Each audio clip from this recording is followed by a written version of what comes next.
Urgent broadcast. A notification flashed across every screen as deep within the shadows, azure eyes snapped open. 8 p.m. Sharp. The world stood still as the news broke. S-rank Archmage Lee Soo-jin had fallen in battle. It was a total nightmare. He stared at the screen, his mind refusing to process the devastating headline. Soo-jin wasn't supposed to die. The S-rank powerhouse had been locked in a deathmatch against the Calamity-class dragon, terrorizing the heart of Seoul. Caught in the center of the chaos, the 25-year-old prodigy, Lee Soo-jin, first stepped onto the scene back in 2034. Since then, he'd become humanity's golden boy, solving impossible crises. He was a global icon, making his death a soul-crushing blow. Already memorial altars for the fallen hero were springing up nationwide. The entire population was spiraling into a collective state of mourning and disbelief. Unable to take any more, he killed the power to the TV. He sat there in the silence, trembling, because this was fundamentally wrong. The main character wasn't meant to get written out of the script yet. This felt like a cruel prank from the universe. But the lack of a punchline made it terrifyingly real. The Lee Soo-jin featured on the news was a once-in-a-generation tactical genius. His gift for slaughtering high-level beasts was legendary, obliterating entire swarms with a single flicker of magic. He was the beacon of hope for this entire era, the superstar everyone looked up to.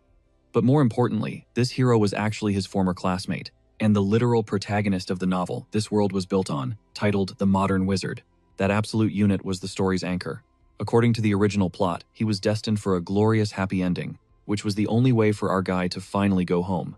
But then disaster struck. That monstrosity of a dragon spawned out of nowhere, completely shattering the protagonist's happily ever after and his peaceful future. The math wasn't adding up. How could the MC die mid-arc? The real horror, though, was wondering, what happens to a reality when its savior goes away from keyboard permanently? That guy was the ultimate carry, the one person guaranteed to keep the world spinning.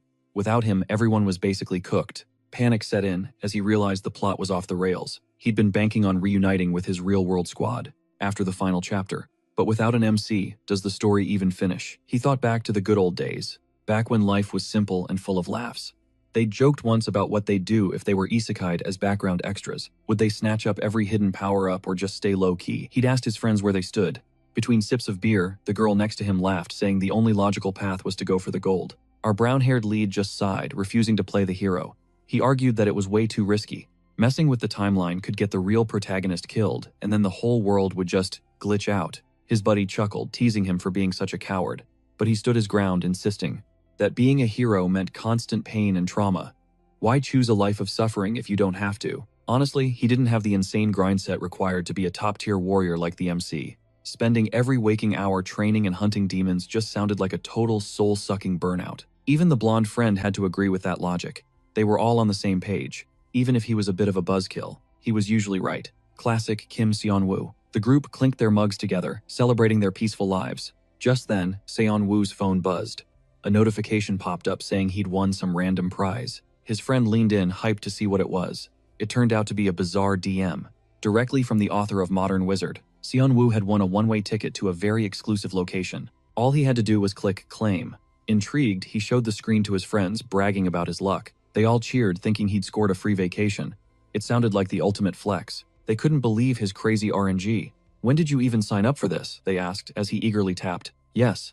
While they debated which tropical island he was heading to, the vibe shifted instantly.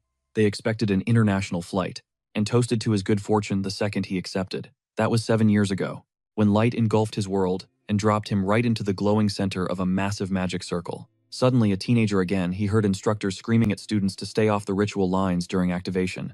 Talk about a plot twist. Our boy had just been officially isekai'd into his favorite novel, The Modern Wizard. Lucky for him, it was his ride-or-die novel, or things would have turned toxic fast. Still, his favorite story, no way. The plot was literally glitching, failing to follow the very script the author had painstakingly crafted for this world. Bound by the canon, he played it safe as a total side character, ghosting every single one of the main leads. He stayed low-key to avoid the spotlight, but now everything's crashing. Where did the perfect plan go south? He barely touched a thing, so how is the legendary protagonist suddenly pushing daisies? His TV screen flickered with static, pretty weird, since he definitely hit the power button. This thing was acting haunted. He leaned in, heart racing, and gave the monitor a desperate shake. What in the world is happening? He prayed it was just some random technical error. But then, the entire vibe shifted into something sinister. A deafening boom shattered the air as the universe literally unraveled before his eyes. Talk about a total nightmare. Seeing the heavens tear open like cheap fabric would make anyone lose their mind with absolute terror. He peeked outside and choked back a scream. The people on the street were legitimately dissolving into nothingness. They melted away like fading illusions. Without a protagonist to hold it together, this world was officially game over. With the main pillar gone, every side character meant to support him was being deleted from existence. This accidental traveler screamed in pure terror, his mind reeling as his reality turned into absolute soul-crushing chaos. He stood there helpless, staring at the void until, thank God, a system error message flashed in midair. The text laid it all out. Lee Soo-jin was dead, and with the main character gone, well, curtains. Every main quest failed instantly. Since the story hit a dead end, a total world reset was imminent. Terrifying news. Cold sweat poured down his face as reality fractured the universe, rebooting itself like a corrupted save file. But he wasn't part of the code. Horror struck as his own body started to splinter and crack. A soul-shattering pain surged through him as his entire existence was forcibly reset into the unknown darkness. Darkness swallowed him whole until a distant, muffled voice started shouting for the student to wake up. The calls grew louder, demanding he open his eyes. They'd already arrived at the campus gates. Wake up. A thunderous shout jolted him awake, and he screamed right back, reeling from the most vivid nightmare ever. The driver jumped at the outburst and stammered an apology, but he'd expected the kid to be awake already. He was supposed to hop off ages ago. The teen blinked, scrambling to his feet while mulling over apologies. Meanwhile, his brain was in a blender. Did that driver just call him a high school student? No way. He was just in his room watching the apocalypse, yet here he was facing a grumpy bus driver. The trauma of the world ending still gripped him as he stumbled off the bus on shaky legs. He fought to stay grounded despite his trembling knees.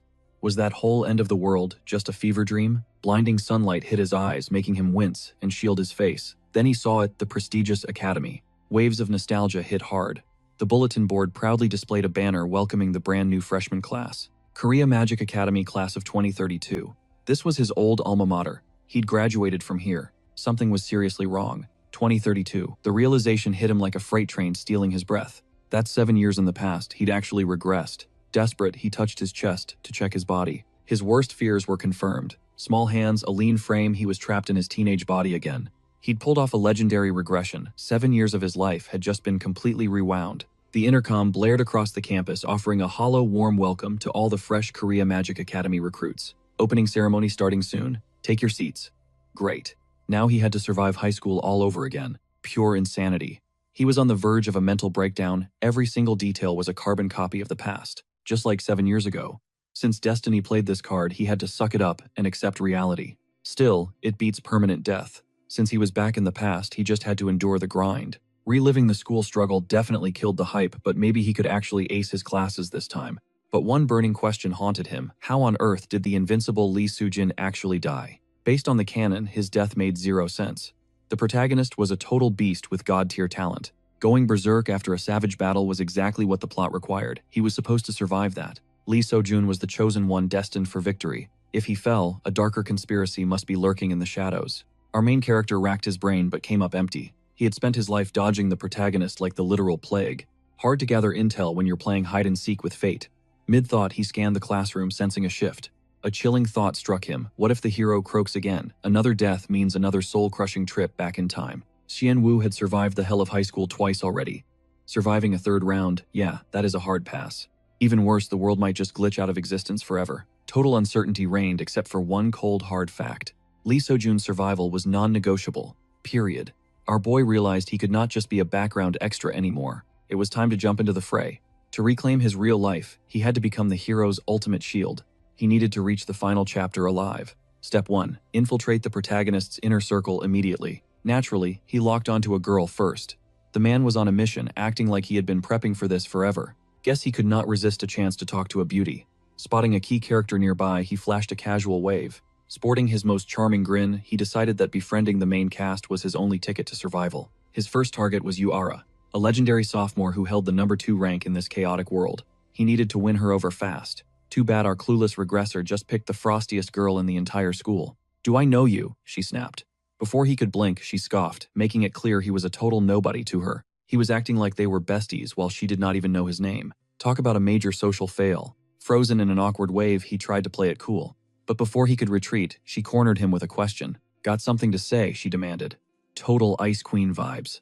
This girl was a walking blizzard of attitude. Praying for a shred of humanity, he muttered that he was just being friendly. No hidden agenda, just a simple hello. Instant rejection. She told him to buzz off, proving that shooting his shot with the closest beauty was a massive mistake. Apparently, he was creeping her out. What a savage. Our guy was starting to realize that this mission was going to be brutal. This was not going to be a walk in the park. As the class settled, the top-tier representatives were summoned to the stage. The elite trio took their places under the spotlight, 3 students each carrying the weight of their entire year's reputation. The room erupted in applause as the hero appeared. Rumors were already swirling about his insane training and god-tier potential. Word on the street was he studied under the legendary Kim Jin-chul. This kid was not just talented, he was a monster. Behold Lee So-jun, the undisputed #1. Even as a teen, he was already a celebrity in the world of wizards. Par for the course in a world like Modern Wizard, where the protagonist is basically a one-man army. Next up was the freshman prodigy. The crowd cheered, mostly because she looked like she walked straight off a runway. She had the face of an angel, but do not be fooled. Every blink and breath was a cold, calculated move. That sweet smile was pure PR. She was here to network and dominate, following the lead of the legendary top senior. That guy had held the crown for 3 years running. He looked ordinary, but his track record was straight up terrifying. Surrounded by these titans, it is no wonder our main character thought he could just blend into the wallpaper. Playing the background extra seemed safe. He barely knew anything about the third-year powerhouse anyway. Still, the guy radiated serious final boss energy despite having 0 screen time in the original story. Time for the official oath. Hands went up as the student leaders swore their loyalty to the Academy's virtues. But wait, the girl next to him was literally shaking with fury. He stole a glance, worried she might actually explode. She was definitely not okay. Fists, white aura, dark, and her feet were drumming a rhythm of pure destruction. That girl was a ticking time bomb of resentment. In just minutes, he had managed to find a kindred spirit. Finally, someone who loathed the main character just as much as he did. Now, this was getting interesting. Should he try to win some points while she was vulnerable? It was a risky play, but fortune favors the bold. He whispered that it was a shame she got stuck in the hero's shadow. Second place really is just the first loser. Did this little rat just speak to me? She hissed. She looked ready to delete him from existence right then and there. He did not flinch. Yeah, I'm talking to you, Miss Grumpy Pants. That really set her off. She demanded an explanation. She wanted to know exactly what he meant by too bad. Our boy just sighed, looking her dead in the eye. He genuinely thought she outshone those phonies on stage. But this dark-haired ice queen was not falling for any cheap flattery. Clearly fishing for clout, the dude just got a cold scoff. She asked if this was some mid-tier joke. If he'd actually witnessed their magic, he wouldn't be spouting such brain-dead takes with that much confidence. Total backfire. Her anger was now locked onto him. Desperate, he claimed he'd seen their power firsthand. That sent her over the edge. How could he judge talent without even feeling their true pressure? But Seon-woo wasn't backing down. It was go big or go home, and he refused to retreat. The brunette flexed that he could read her instantly. Apparently his vibes were just that cracked. He beamed with pure audacity, but this faker was just speedrunning, digging his own grave. Now she was beyond heated. Are you actually trolling me right now? She hissed, eyes flashing, panic mode engaged. Realizing his riz was a disaster, he pivoted hard to a new topic. Silence would have been smarter. He tentatively asked if she'd been stressing about her future lately. Bullseye. The truth hit home, leaving her wondering how this random dude had read her mind. Moving like a low-budget fortune teller, he'd annoyed her enough to finally demand his name. Kim Seon-woo. She repeated it like a death sentence, definitely more of a threat than an intro. She warned him to keep his mouth shut. No more nonsense for the rest of the day. She was officially done. All his efforts failed as the protagonist girl stomped away in a huff. Talk about a disaster. This wasn't exactly the meet-cute he'd envisioned for their first conversation. Mission failed, but the semester was starting. The Magic Academy's evaluation test was finally here. Day 1 featured a high-stakes ranking battle. It was a brutal initiation ritual for every student, a stage to flex before the entire school. While others panicked, our guy just watched the chaos. He smirked at the terrified kids, calling them cute. His sights were set on the top 10. Ranking in the top 10 of the second year was the goal. No more playing it safe. In his past life, he'd rejected B-rank offers to coast at C-rank. Those days were over. Losing to these kids would be embarrassing. He wasn't aiming for average this time around. This was his fresh start. He had zero intention of being a background character in this story. He was hyped to flex his pro skills, even as his #1 hater glared him down. 0 friends made but 1 arch-nemesis secured. Truly a legendary start to the school year. The top 3 were built different. Little Miss Polite Smile unleashed mana, swatting away charging maniacs. Earth golems were pulverized instantly. Her magical output was on a whole other level of power. The crowd erupted, simping for exceptional talent. They watched in awe as the prodigies took the stage. The first-year star proved she was elite. Her skills were absolutely cracked and beyond her age. It was the girl from the assembly basking in the spotlight and showing off her obvious genius. Next up, the second years. The atmosphere shifted as the blazing fury stepped onto the field. His hater wasn't just talk. She unleashed a torrent of power, nuking every target in her path. Students were speechless. Could someone their age really possess that kind of overwhelming professional-grade fire? It was insane. Her flames burned with an intensity usually reserved for active, high-ranking mages. But then came the hero. Leo Sojun stepped up his presence, completely drowning out her flames. Yura was legendary, but Leo was a monster. In a blur, he blitzed the stone targets. Those golems didn't stand a chance. Sliced to ribbons in a heartbeat, they crumbled into dust. With the field cleared, the hero flashed a satisfied grin. The dude was simply built different. Seeing him win only made the girl more tilted. Our guy wisely chose to stay quiet. He acknowledged Yura's skill internally, even if she didn't care about his low-rank opinion. Leo Sojun was basically a pro in a student's body. He'd snatched her first-place spot away, being eclipsed by a natural monster. Yeah, her frustration was totally valid and understandable. Finally, the announcement rang out. Class A, Kim Seon-woo. It was time to show up. He stepped forward with a confident smirk. Time to show these kids how a pro operates. All eyes turned to the stage as Kim Seon-woo stepped up for his turn. The instructor drew a blank, but one man's mysterious smirk told a different story. He'd been a total ghost in class, a background extra that no one ever noticed. His files praised his reinforcement magic, a formidable and specialized power indeed. Yet he stood weaponless, ditching his specialty for the complex art of manifestation magic. A bold gamble. Now, Seon-woo faced the golem dummies for his big evaluation. He extended his hand and boom, a swirling portal tore open in his palm. Some mages chase their dreams, rather than sticking to their natural boring gifts. He seemed unremarkable at first, but a woman in the back suddenly froze. It wasn't his face that shocked her, it was the volatile mana dancing between his fingers. He was wielding the legendary compression technique, a feat far beyond his years. By crushing materialized mana, a mage masters the deadly high-level art of projection. This was high-tier sorcery for veterans. Even the campus elites were completely stunned. A mere second-year student using such an advanced skill, it was absolutely impossible. But Seon-woo wasn't just any student, he was a regressor, ready to blow their minds. With a confident grin, he unleashed a massive blast that rocked the entire hall. The energy surged toward the targets, but then something went horribly catastrophically wrong. The room went deathly silent before erupting into a wave of cruel, mocking laughter. His grand summon had collapsed instantly. Mana exhaustion had turned his flex into a flop. The students jeered. A materialization that can't project is just a useless light show. Talk about toxic. Our hero was struggling and things were about to get worse. Just as he questioned his own power, the system interface suddenly glitched into life. Seon-woo stared in pure horror. Why was this window opening in front of everyone? Later, he sat alone in his room, fuming over the system's terrible delayed timing. The interface hadn't updated since earlier. His destiny was shifting in real time. He needed answers fast. That's when multiple alerts flooded his vision at once. Outsiders' benefits unlocked. The main scenario had officially kicked off with a bang. He'd earned the Second Life achievement and the rewards were finally rolling in. But then came the Talent of the Clown award. Seriously, what a total joke. Surprisingly, being a laughingstock paid more than regressing. 5,000 points gained instantly. 232 people now labeled him as the Academy's biggest, funniest idiot.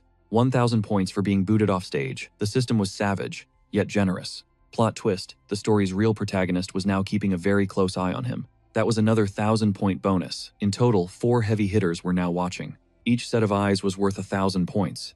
He wanted attention. Well, he got it.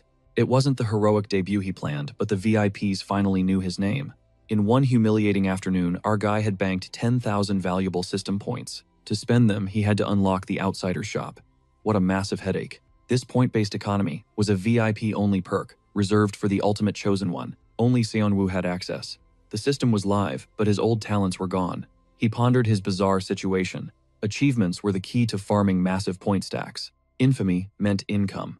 And the points shop was the ultimate game-changer for his stats. Traits, legendary skills, or epic items, he could buy it all. He was becoming OP. Points were great, but his reputation was trashed. He was the campus circus act. He'd become a millionaire in points, but at the cost of his own dignity. Labeling him a clown talent was low.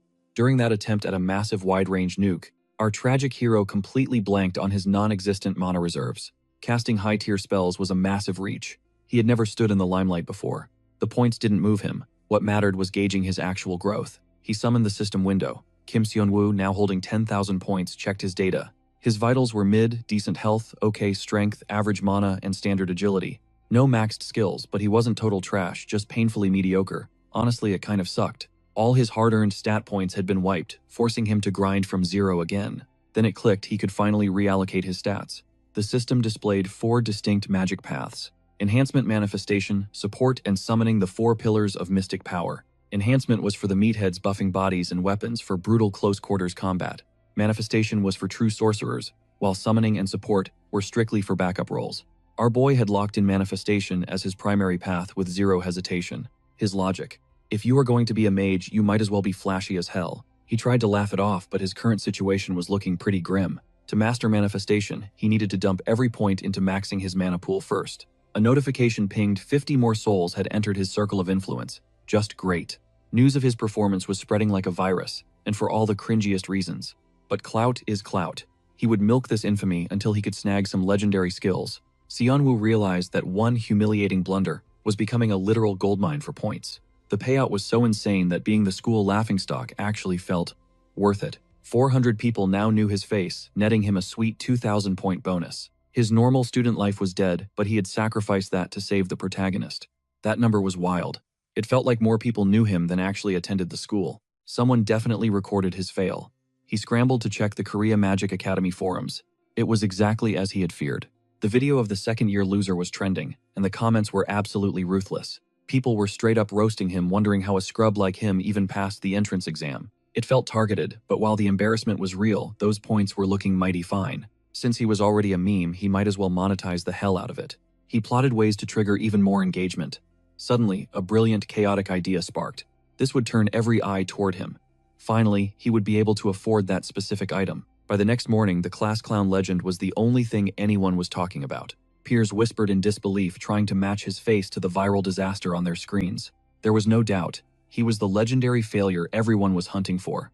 Anyone else would have hidden, but Sionwoo was ready to be the most shameless hustler alive. He paraded himself around, feeding the fire he had started for maximum attention. It worked.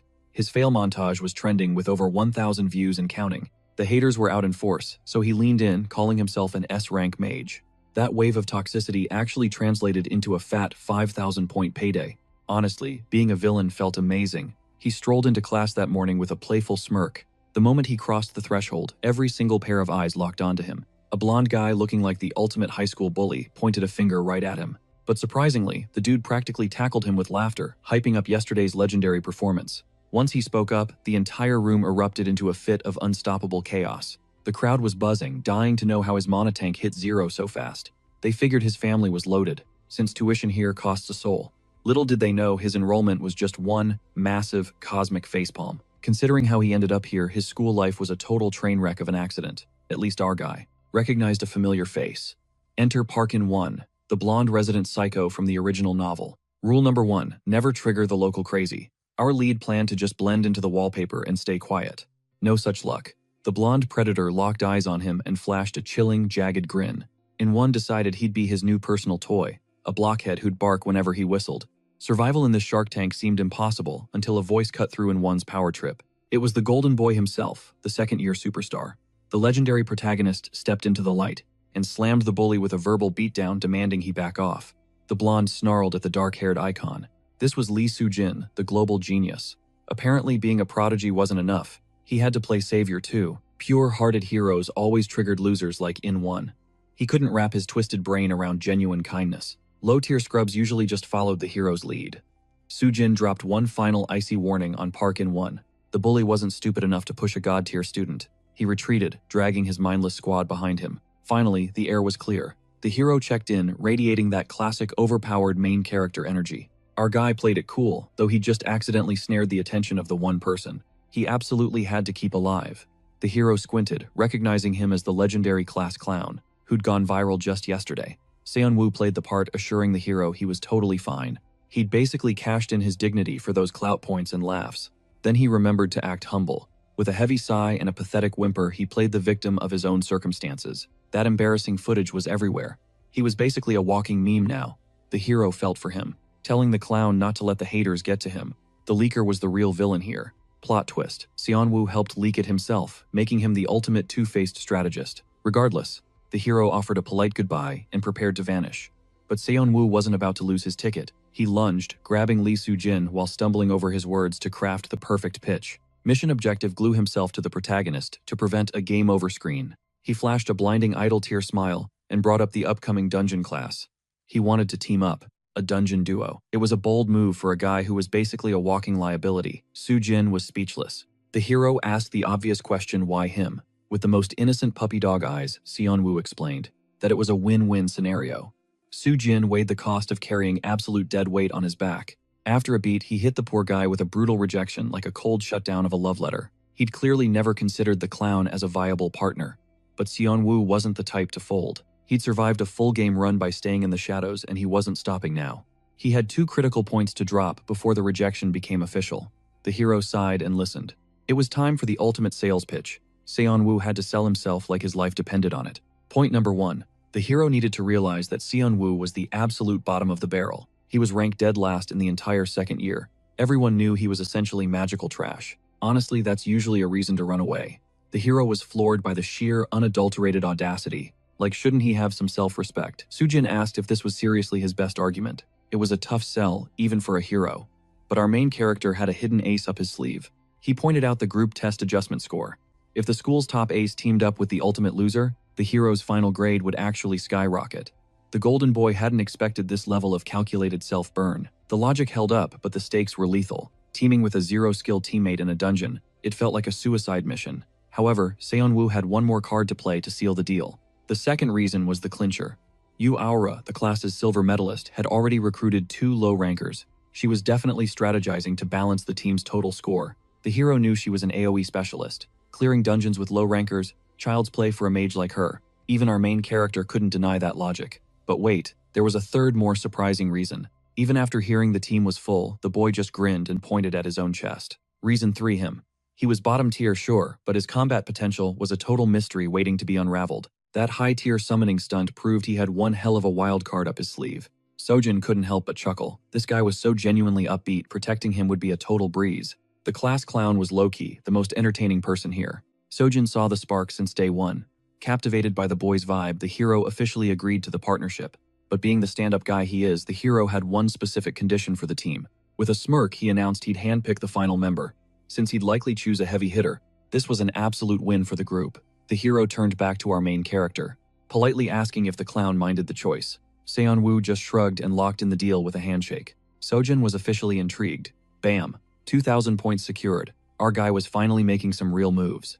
Time to get serious. Back to the books. The professor started lecturing on 14th century magical origins. Back then, magic was a simple binary system, unlike today's complex quad-branch structure. But that foundation didn't last long. The teacher scanned the room, waiting for someone to explain the sudden collapse. To everyone's shock, Seon-woo's hand shot up. The class was ready for another joke from the fail student. Too bad for them, he'd already lived this life. The answer was simple. The legendary blood sword happened. He was the 18th century's first enhancement-type anomaly. Seon-woo wasn't just some background extra anymore. His perfect answer left the room speechless. Even the teacher had to give him props for the sharp insight. For medieval mages obsessed with manifestation, blood sword was a total glitch in the matrix. They stood no chance against him. That defeat triggered a massive explosion in manifestation research. The lecture pushed forward, diving deep into history while our protagonist locked in. Even a prodigy like Soo-jin looked bored out of his mind by the dense ancient theories. Complex formulas are a headache for most, but not for Seon-woo. He had the outsider's edge on his side. The system literally spoon-fed him world lore. When it came to written exams, he was basically a god. Armed with his cheat code knowledge, he scribbled down notes with a confident grin. The peanut gallery started whispering, calling him the class Hermione. From zero to hero in 24 hours. It was wild.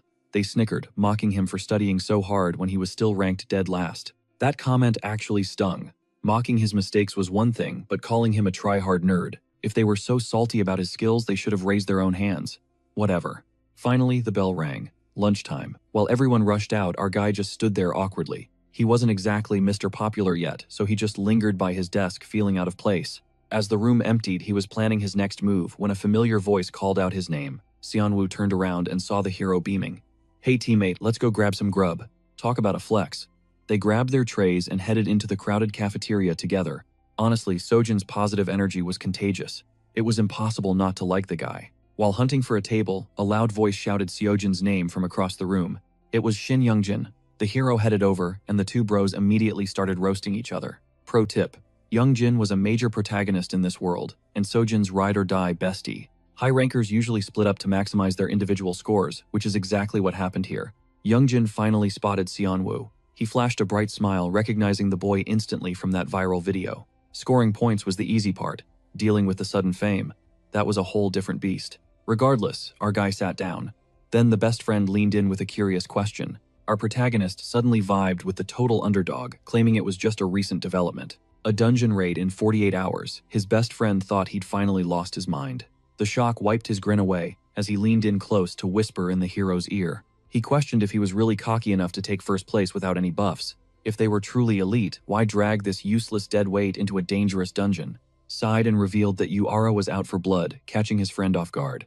The second-ranked prodigy was dead serious about winning, even stacking her squad with low-tier students. That made him flinch. It was clear she wouldn't stop until she claimed total victory. Regardless, Seon-woo was officially on the team, so they decided to grab some food. His buddy was starving anyway, though Ardu hated being the topic of their private conversation. They gossiped about him like he wasn't there, while the cafeteria whispers grew even louder. Students buzzed about the mysterious sage post, while the elite Seo Yuna kept her eyes on them. The first-year idol was fixated on their group until a classmate finally broke her trance. Startled, she quickly brushed the concern aside, insisting that absolutely nothing was wrong. Still, the class fairy was suspicious. How did the local clown suddenly link with a top-tier hero? Later, students swarmed the training center to grind against dummies and various practice tools.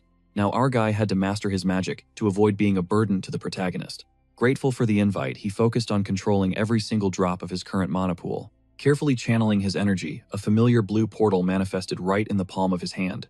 Magic bubbled in his grasp. With his mana finally steady, he aimed his projectile forward. He directed his power at a nearby dummy, and boom, he actually nailed the target this time. Onlookers were low-key impressed. It wasn't legendary power, but it definitely didn't look weak either. He was exceeding expectations, and he could hear their blatant whispers without them even trying to hide. Their trash talk was loud and clear, but honestly, that didn't bother him one bit. Progress was finally happening. Pre-regression, he'd recklessly dumped points into whatever stats he wanted. Back then, a warning appeared. The more he purchased, the more the prices would skyrocket. He had to spend wisely since base stats spiked by 10 points after every 10 buys. It was basic gaming logic. The higher your level, the harder it is to grind for more. Long-term investing in mana-boosting traits was way smarter than just buying raw power stats. Those items offered scaling, so our guy opened a search window to find a specific skill. He hunted for a legendary trait that only appeared mid-novel to give him an advantage. After upping the difficulty by joining the hero, he finally unlocked the Blessing of Great Nature. This skill absorbed ambient mana, making his training sessions absolutely god-tier for mana growth. Depending on his surroundings, he could bank up to 150% bonus mana. With 50% faster recovery, this was a massive steal. He quickly verified the passive buffs. Everything checked out. Then our protagonist glanced down at the wristwatch, strapped to his arm. The returner's wristwatch was broken gear that boosted health and mana regeneration by 200%. He was basically stacking cheat codes, flipping low-tier skills to secure the ultimate legendary abilities. While selling traits granted points, he hated the thought of losing such high-tier gear. He'd sacrificed his master chef skill for the watch, and he definitely missed those gourmet meals. With his new skills and gear, his fresh start was light years ahead of his previous life. Suddenly, his phone buzzed. Weird, considering he wasn't exactly a social butterfly with many friends. He checked the screen in disbelief. Somehow, he'd been pulled into a massive group chat. Yoongjin Tae had added Leo Sujin, Kim Seon, Woo Yun Hee Young, and Shin Jae Yuk. Jin Tae hyped the squad up for the next 2 months, leaving our class clown feeling intrigued. Aside from Yoon Hee Young, the rest were total strangers. Were they all just low-tier fodder? Yoo Hyun had major main character potential, but she was still a total sleeper with hidden talent. She was basically irrelevant for now. It'd be easier if these low rankers just dropped their roles already. He'd pegged a few, but others were wildcards. Jean was manifestation with a support subspec. Yoo Hyun used force manifestation, while Jinta was an enhancement type struggling with manifestation skills. Turns out Jinta was absolute trash. This was 100% a low-tier squad. Our boy admitted his manifestation lacked elemental affinity. Total beginner vibes. Gion just had to laugh, mocking how the entire school already knew about his pathetic stats. The Joker specialized in manifestation too. Our boy gritted his teeth. He was honestly just trying to lead the team. He just wanted everyone on the same page. There was no need for toxic rudeness regarding his well-known failures. Strategy put Sujin at the center. Everyone else would just play backup and support him. To take first place, they had to crush Yura's team. Step 1. Scouting her heavy hitters. Training intensified for the dungeon raid. They had to be perfect to score the top evaluation. During drills, instructors warned them about over-focusing on control while neglecting their actual projection power. They needed more explosive mana release. The girl took the hint and dialed up her energy. Mana swirled in her palm before she unleashed a great blast that rocked the training hall. A wave of targets vanished instantly. The spectators were stunned by that insane level of firepower. Pure genius vibes. Watching her was a masterclass. It was obvious her skills were in a whole different league. She was a natural prodigy. Meanwhile, the boy was still a bit rough around the edges. Her mana control was shaky, but her potential was terrifying. Suddenly, the teacher's eyes shifted. It was that manifestation failure from the exams. Everyone at school could recognize that face. Her eyes widened as he fired a blast that absolutely vaporized the target in front of him. A total shocker. Most people had written him off, but he was buzzing with newfound success. It was almost impressive. Before, this kid was so obsessed with materialization that he couldn't even land a decent projection. Now, with his tiny mana pool, he was perfectly balancing both projection and materialization skills. His control was becoming surgical. Identifying and fixing your own fatal flaws at that age, that is high-level IQ. The teacher was genuinely impressed. She smiled, watching these underdogs evolve and grow before her. Eventually, the special grind ended. The instructor thanked everyone for pushing their limits so hard. They had done great work. The students bowed out, appreciating the intense training she had put them through. It felt good to vent some mana. This beats sitting in a boring lecture any day. Facts, most students would rather blow stuff up with magic than rot away in a boring history lecture. Class dismissed, but Kim Seon-ho was pulled aside. The spotlight was back on our main character. She had seen his hustle and wanted the tea on his recent training routine. He played it cool, admitting to some extra reps. Then she asked about his mana progress. He was actually crushing it, but he was not about to admit he had been high-key cheating his stats. Between buying mana on the market and siphoning energy from nature, he was playing a very risky game. He hesitated. She had definitely noticed his mana reserves were usually bottom of the barrel. He claimed steady growth. She told him not to rush, praising his form, even though his mana tank was tragic. There are no shortcuts to massive mana. Our guy just gave a confident thud to his chest. He vowed to give his all. With a smirk, she handed him a sleek chain bracelet. It was a rare artifact designed to stabilize breathing and maintain peak condition. He definitely did not expect such a gift. He insisted his progress was solid. No need to rush the grind just yet. She acknowledged his effort even if his mana reserves were still pretty bottom tier. Increasing mana capacity is a slow burn.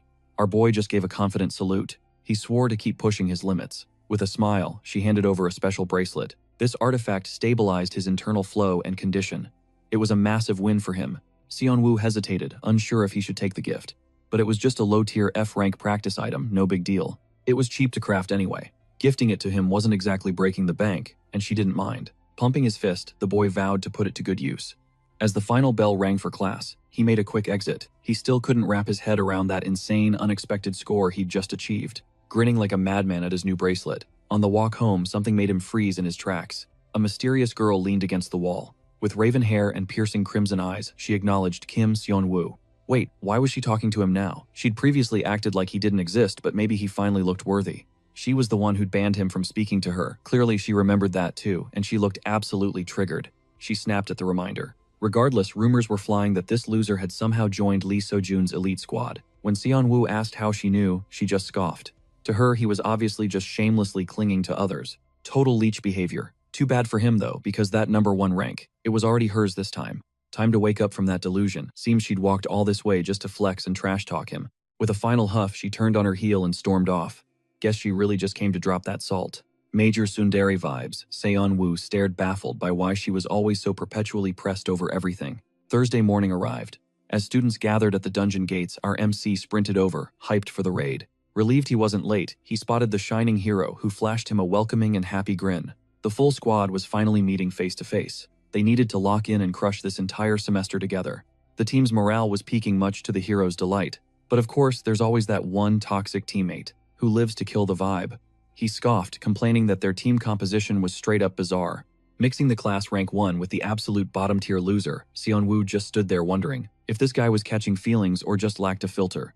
Oh, it was definitely a targeted shot at him. The trash talker doubled down, demanding the class failure actually pull his weight and do something useful for once. Talk about rich coming from a background character nobody even remembers. The audacity was wild. He actually had the gall to tease the brunette for being unable to cast a single spell last time. Seriously, what was this guy's name again? Seon-woo couldn't care less about some generic NPC's insults. Luckily, another teammate stepped in to shut it down. He argued that it didn't really matter. If the class clown had failed the first exam, as long as So-jun was the one who recruited him, he was cool with it. Since the hero brought him, the hero would carry him. Simple as that. Too bad Seon-woo's defense came from another guy, clearly just trying to ride the hero's coattails. Was there anyone actually competent here? Well, at least we had Yoon Hee-young on the squad. Her legendary arc was still far off, but she was the real deal. She casually asked the hero about his morning. Seon-woo wondered, was his presence changing the timeline? This squad looked nothing like the original version he remembered. In the past life, things were different. But now he doubted if this ragtag group would actually survive this trial. After all, the team was seriously lacking some real firepower. As they approached the gate, a sharp-looking instructor blocked the path, commanding everyone's attention. He began the briefing for the day's raid. The dungeon runs were split into 2 shifts, morning and afternoon.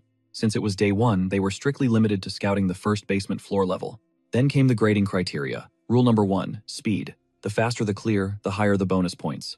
Blitzing through obstacles meant massive gains. Rule 2, the rank difference adjustment multiplier. Carrying lower-ranked teammates would actually net the high rankers a significant personal score boost. But the ultimate factor was the contribution system.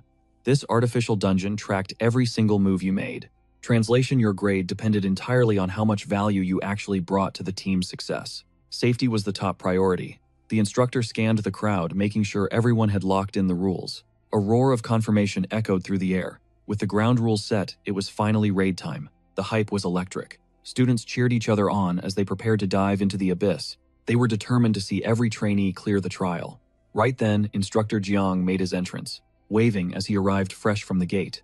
His colleagues were already gathered, impatiently waiting for the man to join their high-stakes gamble. The challenge: predict which squad would snag the top rank. Naturally, the safe money was on Yu-Ara's elite crew. Nearly every faculty member threw their support behind her, making the pot look pretty one-sided. But then the teacher in glasses flashed a mysterious grin, claiming she'd found a much more interesting play. She boldly placed her chips on Group 3, the underdog squad led by Lee Seo-jin. She was dead set that they'd pull off a shocker. The others scoffed, thinking she was just being pitying. Sure, both Seo-jin and Ara had stacked their rosters with low rankers to farm bonus points, but their strategies were worlds apart. Seo-jin's lineup looked fragile, composed mainly of enhancement specs. Even a genius has his limits. And solo carrying a bunch of dead weight was an impossible task. The spectacled teacher nodded. Enhancement types thrive in duels, but without support. They struggle against a mob's swarm. Meanwhile, Yu-Ara was a literal human cheat code with her AoE magic. She was already blitzing through the first floor, setting a record-breaking pace that left everyone in the dust. Still, the woman just chuckled, betting on a legendary underdog story from the bottom-tier trash. It was her money to burn, so the others shrugged and prepared to watch her lose big time. Let the games begin. Deep inside the dungeon, our hero was absolutely dominating. He tore through the front lines, shredding every beast that dared to cross his path as they pushed forward. Monster after monster fell to his blade. They were moving so efficiently that the rest of the squad didn't even need to draw their weapons. Seo-jin was a one-man army, while the freeloaders were more than happy to just coast on his coattails toward an easy victory. Talk about being shameless. They were halfway to the goal and hadn't even broken a sweat while Seo-jin did all the heavy lifting. As the boss chamber loomed, the group started speculating on what nightmare awaited them. Most assumed it'd just be some oversized trash mob. They kept chatting and gossiping, placing bets on whether it'd be a giant rat or a mangy stray. But one girl remained on edge. A boss was still a boss, and underestimating one was a death sentence. Haeyang then turned to Seon-woo, asking for his take. Since he'd lived through this nightmare before, he calmly predicted a giant wolf encounter. It was a weirdly specific call. Instantly, the group's resident jerk started mocking him, demanding to know how a loser like him could possibly know the future. Seon-woo wasn't about to bite, keeping his secrets close to his chest. He just warned them to brace themselves for a lupine threat. He'd cleared this floor 1,000 times in his past life, and he doubted the system had changed the script. The bully just sneered, labeling him a total fraud. Seon-woo's fist itched to shut that trashy mouth once and for all. He didn't care if the idiot believed him, but the bully doubled down, calling him a pathetic clown. The jerk was fishing for a fight, and it took every ounce of Seon-woo's self-control not to erase him right there. Laughing it off, the hero stepped in to de-escalate. He urged the team to keep their eyes on the prize and clear the floor at lightning speed. The tension simmered down as they trekked deeper into the darkness. Suddenly, a sharp command to halt echoed. Everyone froze, wondering why the hell they were stopping. The bully chirped in, mocking the top ranker for getting cold feet. But fear wasn't the issue. Something was glowing right in their path. Looming ahead was a massive, intricate magic circle carved into the stone. Its purpose was a total mystery, but one step inside would clearly trigger something potentially lethal. The rookies recoiled, sensing an ominous pressure radiating from the runes. They feared the instructors had set a trap way above their pay grade. Seon-woo stepped forward, kneeling to analyze the glowing lines. The hero yelled for him to back off, fearing an ambush. But Seon-woo just shrugged, completely unfazed, claiming he was just checking the mana flow. He scanned the symbols, searching his memory. for why a ritual site would be on the entry floor. It wasn't a trap, just a basic barrier, or so it seemed. Why was a barrier blocking the path now? Seon-woo, the class clown, knew exactly what was up. Recognizing this trap from his past life, he reached out, his fingers grazing the shimmering surface. Pulsating mana surged around a small magic circle. The barrier's energy shifted visibly before their eyes. He shot them a knowing look. Gritting his teeth, the bully scoffed, pretending he'd already figured it out. It was clear they were stuck. There was zero chance of just walking through. Panic set in. Should they retreat, turning back would tank their score, but no other path existed. The hero gripped his blade, opting for brute force. He channeled his mana, ready to slice through. Radiant energy flared as he lunged. The team watched with bated breath, hoping for a breakthrough. Expecting a shatter, they only saw a tiny dent. Their high hopes came crashing down instantly. Disappointment filled the air. The hero sighed, realizing raw power wasn't the answer to this puzzle. Now it was the bully's turn. Smirking, he bragged about his expertise as a support-type specialist. He just needed a moment.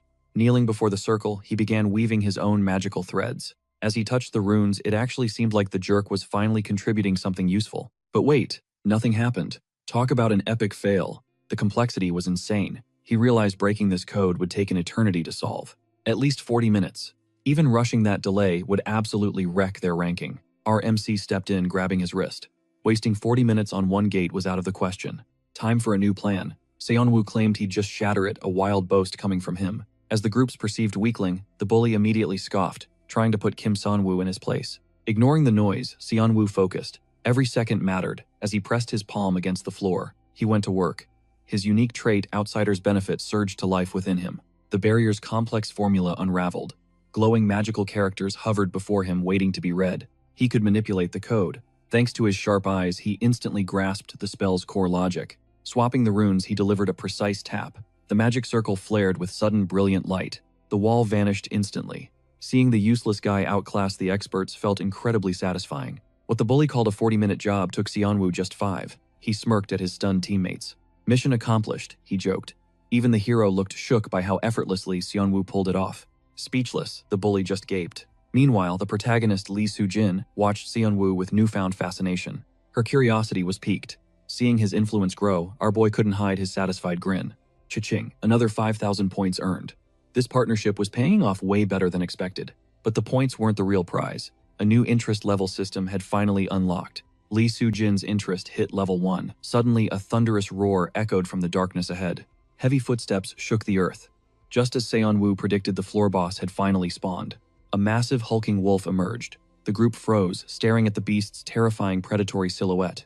Drooling and snarling, the beast lunged forward. The team's eyes widened. Seon-woo's prediction was dead on. The clown was right again. It was a giant wolf, exactly as described. The monster charged. It targeted the hero, who stood firm. As the wolf roared, Lee Soo-jin's eyes ignited with golden light. With a flash of steel, he cleaved through the boss. The strike was brutal, swift, and lethal. The hero's gentle vibe vanished mid-combat. Facing monsters, he transformed into a cold-blooded warrior. He soaked up the cheers, blushing as they praised his one-shot kill. The boss didn't stand a chance. He treated the boss like a common mob. The exit opened, and the relieved students finally escaped. Their instructor congratulated Group 3 on snagging second place. The hero gasped, who could possibly be first? Group 7 held the crown. They'd cleared the dungeon 30 minutes faster. It was Yura's legendary squad. The group was floored. Yura was a total beast, tearing through the dungeon in just 4 hours. 4 hours and 11 minutes. Unbelievable. They barely clung to second place by 2 measly minutes. They were losing ground and fast. Having so many deadweights on the squad was becoming a total disaster. It was a mess, but Seon-woo's clutch play barely saved them, securing second place by a hair. The hero flashed a bright grin at our resident jokester, genuinely hyped for the assist, despite the silver medal. Seon-woo turned beet red. Turns out he's a total sucker for compliments. If he hadn't shattered that barrier instantly, they would have plummeted down the rankings into a nightmare scenario. Still, the hero was beating himself up for the fumble. He was convinced that a faster dungeon clear would have bagged them the gold. Their female teammate wasn't having it. She argued that they only survived this long thanks to the hero's carry. It was only week 1 on floor 1. The climb was just starting. Seon-woo told the hero to keep his chin up. A comeback was still on the table, but the rest of these benchwarmers needed to actually start contributing. While heading out, a voice cut through the air calling Seon-woo's name. He spun around, caught completely off guard, only to find the support instructor locking eyes with him. She wasn't there to chat. She had a serious offer. Seon-woo's mind raced, but the teacher dropped a bombshell. She wanted him to switch to the support major right now. Talk about a curveball. Our guy gave a hard pass instantly, but she wasn't about to take no for an answer. She was fuming that this brat dared to decline before hearing the perks. He needed to shut up and listen. Flexing her power, she offered him a special talent scholarship worth a staggering 50 million won. That's a massive bag, but even cold hard cash couldn't tempt Seonwoo away from the flashy world of manifestation. Denied, the instructor was livid, while the peanut gallery whispered that passing up 50 million won was straight up insane. They wondered if he'd lost it. Since he was a total manifestation flop anyway, switching majors seemed like a no-brainer. Most people would have signed that contract in a heartbeat. The other low tiers even admitted they'd jump ship for that money. A familiar voice questioned his resolve. Seonwoo looked up to see his biggest hater looming over him. She was back, coldly noting that being a special talent meant way more than just a fat bank account. Shockwaves hit the room as Yuara joined the fray, but Seonwoo just flashed a confident smirk, thanking them for the input but doubling down on manifestation. He wasn't letting anyone dictate his path. He wasn't about to fold when his passion was on the line. The girl stared back, absolutely baffled by the sheer audacity of his blind confidence.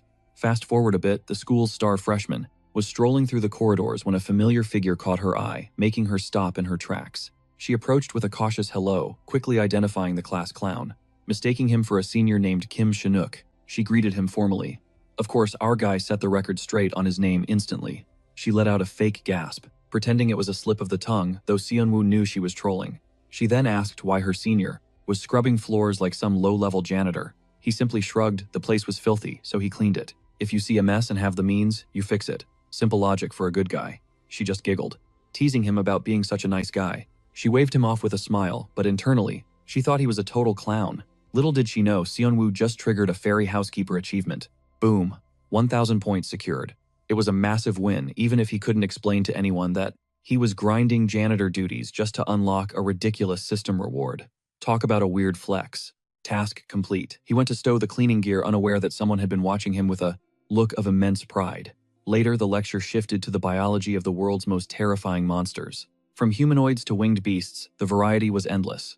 But the apex predators of this world, those were the mains. The instructor scanned the room, asking why these creatures were feared above all else. The resident brainiac spoke up unless they reveal their true form or enter a berserker rage.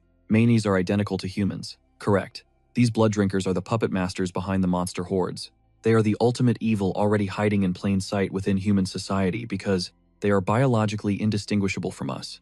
For a regular citizen, spotting a main is basically impossible without high-tech gear. Except for one telltale sign, their eyes turn into a pitch-black abyss. Seonwoo soaked in the info, his heart racing as he realized the danger lurking in the shadows this weekend. Inside the surveillance hub, teachers hovered over every monitor. They were dead serious about this safety-first protocol. This marked the legendary debut arc, the exact chapter where Lee Soo-jin would finally seize center stage. A student crushing a grown man, the viral hype was inevitable, and Soo-jin was more than ready. Our MC had no reason to meddle, yet the memory of that catastrophic timeline forced him to move. He would scout for danger just in case. Plus, high-tier dates with Soo-jin would definitely require. Locked in the training center, the kid was grinding through his mana circuits for a crucial skill evolution. Deep meditation was the key, evolving that inner spark into a swirling, verdant sea of raw energy. As he centered, his spirit energy surged. Progress was slow, ticking up by 0.02. The Nature's Blessing bonus added 0.03. Proficiency was climbing now, up 12%. Every stolen moment of practice was paying off. Finally, he had a decent reserve of mana. A sudden ping broke his focus. A system window appeared. Great Nature's Blessing hit rank 2. Massive dub. The active skill Great Nature's Heart was finally unlocked and ready for action. He grinned. Buying that blessing was a high-tier move regardless of the crazy long cooldown period. For 60 seconds, his mana regen would go absolute beast mode. Now he could spam skills. This settled it, he was a manifestation specialist. He laughed off the teacher's suggestion to join support. No shot he was taking that. Manifestation was his true calling. He wasn't about to pivot. Cracking barriers was just a lucky break. Deep down, he knew the support role wasn't for him. He couldn't even cast a real shield, but man, losing that scholarship cash was starting to hurt. His bank account was straight up screaming, and honestly, part of him was low-key tempted to switch. Still, support just wasn't his vibe. He was broke as a joke, but that's typical student life. Shaking off the dust, he stood up. He desperately needed a way to secure the bag. Dungeon diving was an option, but hunting high-tier monsters for loot was way too sketchy. He could try the tower, but he was still a student, stuck on the lower floors. Stepping onto higher levels would get him instantly deleted. Our boy was stuck in a tough spot. Being under 18 was a major nerf. He couldn't get a license for the big boy floors. He racked his brain for a loophole. Then, like a lightning bolt, a genius plan hit him. Under a starlit sky, teachers gossiped about a mysterious, impressive student they saw in the dungeons. Suddenly, the notorious trash student Kim Seon-woo was flipping the script on his reputation. He was even showing up early for cleaning duty. The staff couldn't help but notice his focus. During theory class, he was actually participating. His newfound grind set was starting to inspire the faculty. His teacher beamed with pride. Hearing her student get praised was the ultimate flex for her. She bragged that manifestation kids were built different. Anyone trying to poach him had already lost. She let out a sharp, villainous laugh. This lady definitely had a spicy side to her. She had zero doubts about Seon-woo. He wasn't the type to be swayed by cheap offers. Seeing such a hardworking student was a breath of fresh air compared to power-hungry kids. But our protagonist wasn't just a student. The class clown was secretly feeling like a total mastermind. He just unlocked the teacher's pet achievement, pocketing a cool 2,000 points. This was huge. He wasn't even sweating for this achievement, yet the points were rolling in. With a fat stack of points, he hit the shop and fired up the search function. The item he needed cost exactly 1,000 points. It was time for the ultimate payoff. He could see the dollar signs already. The teacher's favorite student was now cackling like a villain. The rest of the class was concerned. Fast forward to Saturday, a geared-up figure arrived. A uniformed guard blocked the path, demanding to see a valid mage license before entry. The visitor reached into his pocket. It was time to see if this tower infiltration worked. It was our boy wearing a mid-tier disguise. He'd basically just slicked back his hair. With fake glasses, he was Kim Jin-woo, age 25. He looked like a total budget variant. The guard snatched the card, eyes squinting at the suspicious-looking photo. He slid it through the scanner. Turns out our guy didn't account for high-tech security. The guard's face soured. The system was showing 0 results for a mage named Kim Jin-woo. He had completely underestimated digital verification. His master plan was falling apart instantly. A legit authentication scanner waited at the gate, catching everyone off guard. 25-year-old C-rank mage Kim Jin-woo somehow passed the check as a verified hunter. It felt like a total system glitch, yet the guard politely returned his card. Security near dungeon zones was surprisingly trash, though our guy's nerves were still totally fried. Bro really gambled on a broken rigged system just to secure the bag. This fresh identity came straight from the points shop, proving money or points can buy anything. That shop is actually cracked. He even got to customize every detail of his new persona. A mage license was included in the bundle for a cool 10,000 points. That's where all his hard-earned cash went, but the fake ID was worth every single point. Now he's infiltrating low-tier dungeons, bypassing licenses that carry high-level, unforgeable magic formulas. Forging these is impossible unless you've got a literal cheat system like he's flexing right now. With those sleek, color-shifting glasses on, his disguise was absolutely chef's kiss. His plan: conquer the tower, then speedrun to Han River before the 9:30 main event. He needed a front-row seat for Lee So-jin's clash, so he dashed inside the dungeon. Kim Jin-woo entered the Tower of Proof, currently capped at floor 27 based on his stats. The tower demanded his destination, and while he's ambitious, he isn't about to throw. He picked floor 10 even though it had already been cleared by others before him. Loot quality usually drops after the first clear, but our protagonist didn't even flinch. He locked in floor 10 anyway, aiming for a secret objective via the convenient portal system. Every tower houses these teleporters, though the difficulty and monster tiers vary wildly. Trap lethality and enemy strength were all ripped straight from the original story's lore. Most guilds avoid floor 10 of the Tower of Proof, because the difficulty is just built different. The brunette materialized only to face a terrifying multi-eyed wolf beast lunging from the shadows. As he entered, the creature let out a guttural snarl and charged with lethal intent. But Jin-woo was locked in, blasting that beast right in the face with pure mana. These early floor mobs were basically fodder, perfect for farming some quick experience points. He unlocked the first hunt title and snatched 1,000 points from that trap-heavy floor. Between the magic formulas and layout, this tower felt tailor-made for his specific skill set. Our guy geared up to push further, while over at the Han River, things were buzzing. The crowd was massive as the hero chilled with his best friend amidst the urban chaos. It wasn't even a holiday, yet the area was absolutely packed with hyped-up citizens. His bestie was desperate for a selfie, despite the hero's low-key, hesitant vibes. Making memories was the excuse, so the hero finally caved to his friend's energetic request. While they posed for the gram, our MC was busy slaying his latest monstrous target. He even scored a magic crystal, which is more than enough to cover his travel expenses. Time to bounce. The brunette began scanning the walls for a very specific hidden trigger. His fingers traced the cold surface of a massive door until he felt a familiar spark. A golden glow flickered under his touch, signaling he'd finally found the hidden entrance. As he pressed down, the gold expanded into a shimmering light that left him totally stunned. He triggered the Barrier Breaker achievement, banking a sweet 2,000-point bonus. The heavy doors groaned open, revealing the legendary hidden floor of the Tower of Proof. Mystical mana flooded the inner world, an area that looked surprisingly elegant and serene. Unlocking the Mystery Explorer feat netted him another 5,000 points in a heartbeat. He smirked, the gamble paid off perfectly. Suddenly, a massive statue nearby began to speak. The stone figure demanded a trial of strength as a violent aura exploded through the room. A crushing weight slammed into Xianwu. He gritted his teeth, barely holding back a groan under the suffocating force. Searing heat scorched the air, then eerie giggles echoed. Petals swirled into a floral cyclone surrounding him in a deadly dance. Wings fluttered as mischievous fairies emerged from the shadows. They circled him, their high-pitched laughter sounding more like a threat. These were flower fairies. Just C-rank mobs, low-level, sure, but never something you should underestimate in a dungeon. A swarm of C-rank pests is always a headache. Those cute tiny faces shifted instantly into something far more sinister. Their tiny fangs flashed as they lunged. Sweetness was gone, replaced by a bloodthirsty drive to tear him apart. Individually weak, these things were absolute lunatics. The mere sight of a human sent them into a homicidal frenzy. Lucky for him, their small size made them perfect targets. Xianwu started sniping them out of the sky with precision. He needed to drop them now. Getting swarmed by these flying ants at close range would be a total nightmare. One wrong shot and he'd hit himself. Against these buzzing pests, reflexes and raw speed were his only real allies. He unleashed a relentless barrage. Each shot found its mark, deleting the floral monsters with cold, calculating efficiency. They dropped like flies until the survivors hesitated. Xianwu didn't stop, instantly manifesting a glowing magic circle before him. He wasn't finished. Simply wiping out the mobs wouldn't be enough to conquer this floor's trial. The trial demanded proof of his worth. But how do you prove your individuality? Just by swinging a sword. Killing fairies wasn't the answer. Instead, he tapped into his secret weapon, the outsider's benefit trait. He began deconstructing the complex magical formula. It flickered onto his vision, looking exactly like a broken cheat code. Analyzing the requirements, Xianwu understood the assignment. It was time to show this tower exactly who he was. His gaze swept the garden, deciphering the room's hidden mechanics within the pulsing veins of blue mana. A smirk played on his lips. This formula was his individuality, his unique ability to break the world's rules. Every skill he'd scavenged as an outsider came into play. Channeling that forbidden power, he initiated the sequence. Recognition flashed, the Tower of Proof was satisfied. For his trouble, Xianwu pocketed a cool 10,000 points. The illusion dissolved, revealing a grand pillar flanked by two twin stone maidens watching him silently. The tower granted its divine favor. Suddenly, a new adaptive trait, Proof of Tower, etched itself into his status. Loot flooded in the Red Dragon Soul, an ancient spellbook, and a legendary sacred herb seed.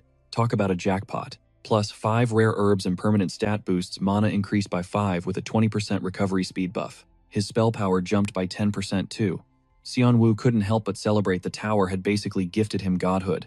A blinding flash ignited the sky as celebratory fireworks erupted, signaling his absolute victory over the hidden trial. The Innerworld secret floor was conquered. Meanwhile, back at the Han River, the two friends were just vibing. The festival lights began to pop. Suddenly, the hero's expression shifted, urging his buddy to look at something suspicious. He pulled up their recent photo, but it wasn't the scenery he was staring at, it was a background detail. A sinister figure lurked behind them, eyes like hollow pits of shadow. His friend's heart nearly stopped in terror. Recognizing that predatory gaze sent chills down his spine. It was impossible, yet there he was, a literal monster. A Ma-In was hiding in plain sight. They spotted him shuffling through the crowd like some brain-dead movie zombie. That thing was a walking corpse wearing a human mask. Then the clock struck a heavy, ominous note. It was 9:30. Xianwu watched the creature roam, his eyes fixed on the impending disaster unfolding before him. Where was the main protagonist? The scripted hero was supposed to handle this, but he was nowhere in sight. The tension was unbearable. Xianwu debated jumping in, but this was a canon event. He wasn't supposed to interfere. An extra like him shouldn't be stealing the spotlight. But if the hero didn't show, everything would go south. He didn't want to be that trope, the accidental protagonist who does too much and breaks the entire storyline. Plot armor aside, that was still a lethal predator wearing a human face ready to snap at any second. If that monster went berserk in this crowd, it'd be a bloodbath. Xianwu's conscience began to scream at him. He was stuck in a brutal dilemma. Suddenly, some clueless civilian started walking straight toward the Ma-In to help. The idiot thought the monster was just sick. In that instant, Xianwu's plan to stay on the sidelines vanished. He had to move, or that guy was dead meat. Pure horror gripped Xianwu as he prepared to leap. He was too slow. Crimson spray-painted the grass as the Good Samaritan paid the ultimate price for his ignorance. Being a decent guy, his eyes widened in pure terror as that savage beast ripped into his gut. Claws dug deep into his chest, literally carving him open. That demon looked low-key attractive though. But looks don't matter now. Its void black eyes flared crimson as it tossed the first body aside. Blood painted the pavement. The poor trash coughed up gore mid-air, regretting every single life choice. After dumping the garbage, the demon suddenly decided to shred its shirt to pieces. It let out a king-sized roar, flexing a god-tier six-pack to prove its dominance. The sound and smell of iron caught the festival-goers' attention. That's when reality finally hit them. Things just got deadly serious. One clueless girl was standing way too close to the nightmare. She froze, paralyzed by the realization that she was cooked. The time for spectating was over. Jianwu couldn't just watch the madness anymore. Around him, the crowd completely lost their minds. A raging demon was in their midst and it was tweaking. People scrambled to call for help. Reports flooded in about a monster at the festival. Meanwhile, our boy finally moved, glasses and all. He lunged forward because lives were on the line, and that girl was about to get deleted. Standing by wasn't an option. It seems our hero was delayed while handling official duties. The demon sighting was confirmed as authorities analyzed the photos and broke down the intel. It's definitely a demon. Young Hyun-soo, the anti-terror ace, was already on the case. Representing the Mage Association, he started asking some pretty mid questions about the photo's timing. Turns out the shot was recent. The agent panicked knowing the beast was in a massive crowd. The more blood it drinks, the more cracked it gets. They had to tread very lightly. The professional hero was sweating the news. This was turning into a total disaster. Suddenly, he spun around, sensing a massive power spike. The agent didn't waste another second. He knew exactly what was up. They needed to hit that scene right now. The crowd watched in shock as one random dude sprinted straight toward the killing machine. Seon-woo saw his opening while the monster was distracted by the surrounding chaos. He unleashed a blinding blue-white energy orb, aiming right for the weak spot on its skull. The blast landed perfectly, forcing the creature to halt. For a second, everything went dead silent.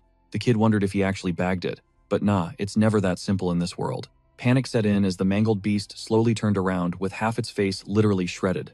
Now it was purely hideous, its mouth twisting into a terrifying snarl. Things just went south fast. He missed the brain, and now the monster's aggro was locked onto him. Truly a nightmare. Taking on spirits was one thing, but wrestling this massive tank was not on the agenda. It let out a blood-curdling roar and charged absolutely livid after taking that weak hit. Our guy wasn't feeling it and immediately hauled tail. Unfortunately, that ugly beast had other plans. It wasn't letting him slide and stayed glued to his back. This was peak main character struggle. He wanted to keep his trump card hidden, but survival meant going all out right now. In front of all these witnesses, he finally activated the great heart of nature. For 60 seconds, his mana regeneration spiked by 1,000%. Talk about an insane buff. Mana surged into his palms. He knew he couldn't kill it in 1 minute, but he'd try. He decided to beat it senseless, spamming endless fireballs at the annoying creature. The demon began second-guessing its life choices. It thought it was hunting easy prey. Instead, it was getting bombarded by mana rain. Half its body was already getting toasted.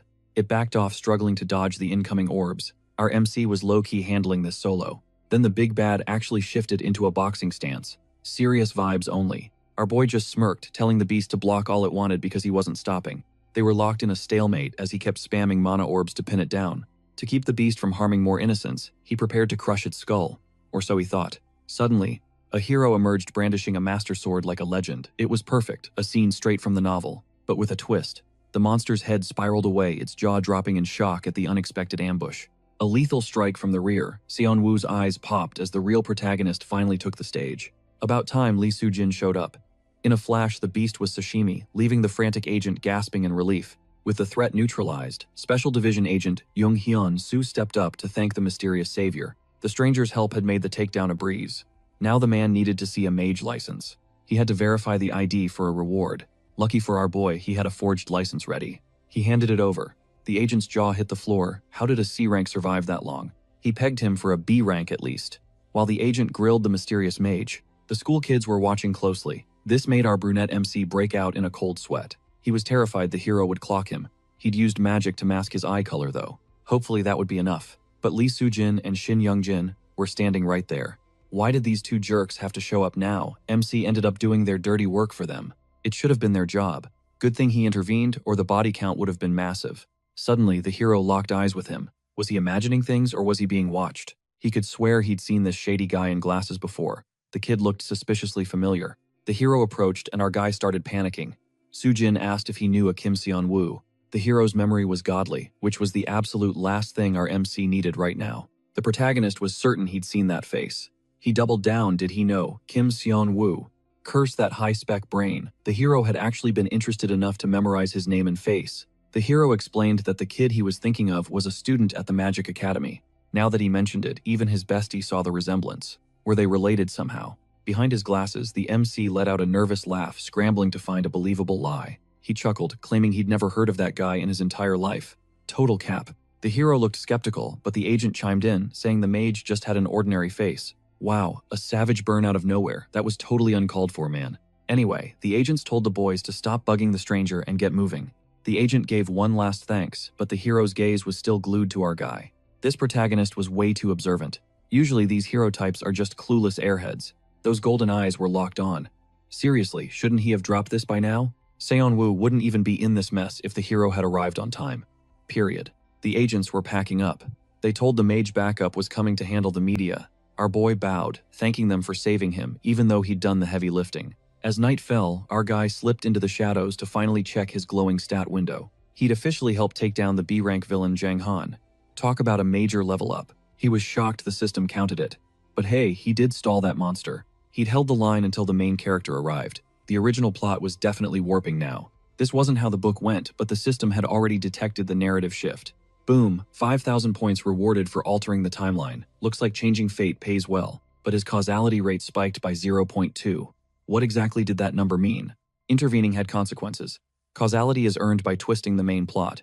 The bigger the change, the more causality he banked, he could trade it for insane powers. Now, that's a legendary deal. If Lee Soo-jin died in his original life, could he actually save him this time? Under his new powers tab, a world of possibilities awaited him. With the power to manifest any whim into reality, our boy finally held the keys to the kingdom. This absolute causality system meant he was basically playing God, turning every if into a when. But beneath the hype, he had one burning goal: to leave this world and return home. He genuinely missed his old life, a rare breed among isekai protagonists, who usually hate their pasts. No more holding back. It was time to floor it and rewrite the very fabric of this story. His mission: max out his stats and flip the script until he achieved total undisputed dominance. To safeguard Seo-jin while farming causality points, he'd have to start pulling the strings from the shadows. Suddenly, a massive 15 million won bounty hit his account for slaying that beast. Talk about a payday. Running solo with a hunter's license was proving to be a serious cheat code for getting rich. He'd secured an insane bag just by showing up, though his flashy trident was too high profile. It was time to splurge. Like a teenager with zero financial chill, he went straight for the luxury lifestyle. He checked into the Hansung Hotel, a 5-star sanctuary reserved for the world's most elite mages. The Hansung Group wasn't just a company. They were the absolute titans of power and global influence. As the staff bowed, our MC just whistled. This place screamed main character energy at every turn. Turns out corporate royalty was in the building, the Hansung Group's legendary golden boy himself. Meet Vice President Han Sagan, the heir apparent and the definition of rich, handsome, and overpowered. He moved through the crowd with effortless grace, surrounded by fans desperate for even a moment of his time. Whispers rippled through the lobby. His sister, the elusive Han Se-yeon, was scheduled to join him for dinner. It had been years since Sagan saw her. Se-yeon was a wild card and a total main character herself. Tucking himself away, Jin-woo examined his new gear, the weapon humming with a dangerous lethal aura. The artifact looked absolutely demonic, but hauling a legendary spear around was like wearing a neon target. He needed to downsize or sell. A weapon this flashy would only bring unwanted heat from the shadows. The magic tome was a keeper, but the rare herbs, those were his ticket to meeting Se-yeon. He just had to play the waiting game until morning to set his grand plan into motion. By sunrise, the community was already buzzing. The morning news was about to drop a total bombshell. While the world woke up to a peaceful day, a new legend was viral, trending across every platform. A mysterious C-rank mage had cleared a hidden floor, a feat that should have been physically impossible. To top it off, this weak hunter had supposedly soloed a berserk main right in Han River Park. Though Seo-jin dealt the killing blow, the credit fell squarely on our guy, baffling the entire association. The Mage Association was losing it over Kim Jin-woo, even eyeing a massive jump in his official rank. His face was everywhere. From billboards to news feeds, he was the nation's newest overnight sensation. Rumors claimed he took the beast down single-handedly, earning him the legendary title of the Little Hero. Millions now admired his bravery, and key players in the story were finally starting to take notice. That one segment banked him 21,000 points. Fame was the ultimate currency in this system. It wasn't the low-profile approach he wanted, but the clout was exactly what he needed for leverage. Destination: Hansung Pharmaceuticals. It was finally time to come face-to-face with the legendary Se-yeon. Girls were literally fangirling as he walked by. Yeah, being a viral hero definitely had its perks. But he stopped dead when he spotted a figure in the garden, casually scrolling through a phone. Standing there was the Hansung family's ultimate weapon, the terrifying white-haired S-rank powerhouse, Jang Soo-ji. Running into an S-rank this early, talk about a fated encounter. The lobby was already swarming with fans. Seeing his chance, Jin-woo prepared to flip his newfound fame into some serious cold, hard cash. He wasn't there to play games. He was there to sell the tower's rarest, most legendary herbs. He demanded the director's personal appraisal, a bold move for someone who was just a C rank yesterday. But the items he brought were too insane to ignore, catching the attention of the family's youngest. Han Se-yeon cleared her schedule immediately. The stage was set for their first game-changing meeting. Fortunately, she wasn't bogged down by other tasks. The boy definitely radiated a mysterious high-tier energy. However, these herbs lacked the standard monostems. They were deceptively tricky, yet undeniably priceless treasures. She questioned how the mage had decoded their secrets. Little did she know he was using a literal cheat code. To dominate this world, he simply needed to exploit the hidden mechanics of what functioned and what didn't. The boy let out a chuckle, claiming years of medical expertise. He recognized the legendary status of that sacred herb. It was a high-tier catalyst. It supercharged other ingredients but was practically worthless if used entirely on its own. At this point in the timeline, the herb was a myth, insanely rare, and nearly impossible for most to refine. Honestly, only a god-tier alchemist could handle such a resource. The young heiress was clearly out of her league. Still, the value was undeniable. She'd gladly take the loot, but first she needed to know his price. Did he have specific demands? After all, he'd brought these legendary materials straight to her doorstep. The brunette raised a finger, dropping a bombshell. He wanted 5 million won in cold hard cash immediately. What a greedy little clown. He was lucky his name had just blown up on the morning news cycle. Otherwise, she'd have tossed him out for attempted daylight robbery. Then the boy had the nerve to demand more. He asked for 0.005% in Hansung Pharmaceuticals. His sheer audacity was absolutely legendary. The lady was floored by his demand. She doubted this kid realized the staggering scale of their corporate empire. He just smirked, knowing equity was king. If that sacred herb went viral, Hansung would dominate the entire industry. Despite his charm, the heiress wasn't handing over shares that easily. She told him to pick a different reward. He'd anticipated her rejection perfectly. It was a calculated move to make his next request seem much more reasonable. He then requested a VIP pass to the underground auctions. Plus, he wanted her to brew custom potions. He even demanded door-to-door delivery on call. Man was treating a top-tier heiress like his personal concierge service. All this for a few magical plants. They were rare, sure, but his confidence was bordering on total insanity. Most people would at least fake some humility. Instead, the lady found his main character energy strangely amusing. He smirked back. It seemed this mage wanted her to handle his chores in exchange for a fatal secret. The target vice chairman Han Se-jin, her own brother. The lady's eyes went wide with pure, unfiltered shock. This was the exact leverage she'd been hunting for. She was ready to seize the throne of Hansung. She was willing to betray her own blood for power. And he knew every single one of her secrets. That's the perk of knowing the original plot. What a nest of vipers. Meanwhile, Kim Jin-woo was trending everywhere. He was the talk of Magic Korea. Simultaneously, the Dark Guild confirmed that Jang-in was officially confirmed dead. They were absolutely fuming. They could have prevented this disaster if they'd just intervened during the earlier rampage. A dark-eyed man felt a vein pop in his forehead. The news of his fallen comrade was a bitter pill, slain by some mysterious mage. He trashed the room in a blind rage, screaming that this was totally avoidable. The man sipping tea told Baekhyang to chill out. This was a direct command from the higher-ups. Assisting a wild mane in public would have blown their cover. They'd have been exposed as monsters immediately. The redhead spat a curse, his dark aura flickering with pure malice. He was done hiding in the shadows. He hated living like a rat. He swore right then and there to end that Kim Jin-woo dude. His human companion looked worried. Could they really handle a mage who was so close to the client? The redhead just scoffed. He knew exactly what kind of ruthless monster their client actually was. That person would sell out their own family with a smile. The Hansung patriarch definitely had blood on his hands. He greeted his sister with a fake grin. She waved back happily, totally oblivious to the predator beside her. She had no clue. Her brother's heart was pure poison.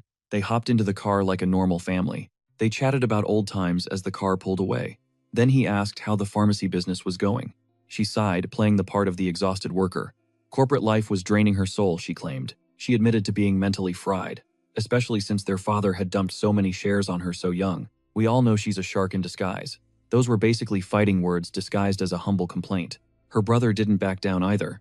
He fired back with a subtle, sharp jab of his own. Her brother's sheer audacity left Seong fuming. He actually thought he could just take over her responsibilities. He even promised her a VP role once he became chairman. What a joke. All men do is lie. Seong clenched her fists, her knuckles turning white with suppressed rage. Her brother was a walking meme, and his generosity was pathetic. Meanwhile, our protagonist was back in his room handling his own grind. He'd backed up the data on 2 separate accounts. Teaming up with Seong was definitely a massive W. She'd even sold that spear for him, making life way easier. He slipped back into his dorm, finally relaxing. No eyes on him, just the way he liked it. Seong likely had some heavy-hitting intel by now. She'd practically lit up the moment he mentioned knowing her brother's fatal weak point. He wondered if she was already cross-referencing that dirt to see if it actually carried weight. That's the Hansung family for you, ruthless. Suddenly, a notification popped up, a message from Si-young. Looks like she was officially his VIP errand runner. Trust level gained. The payout was coming tonight. She even asked if he needed anything else. Boom. 1,000 points rewarded for earning her trust. For a point addict like him, this was pure dopamine. Business was definitely booming. Things were moving fast, which was perfect. He requested a top-tier pharmacist to brew some custom potions, along with a ticket to the underground arena. Quality concoctions take time, so he'd have to wait. The deal was sealed. They could discuss a long-term partnership once he proved his value to her. But moving as Kim Jin-woo meant he was basically wearing a neon target for his enemies. The original story had a brutal revenge arc, and since his face was now viral, he was in danger. Jin-woo activated the system's search. It was time to prep for the inevitable assassins coming his way. He scrolled through the skill list until he found exactly what he needed for survival. The ability to detect killing intent within a 500-mile radius. An absolute game-changer. The price tag was a brutal $50,000. This system was definitely trying to rob him. He'd need to farm a ridiculous amount of admiration points just to afford that kind of protection. It was a massive gamble with his hard-earned points, but he didn't have much of a choice. Survival has a steep price. He hit purchase and exhaled.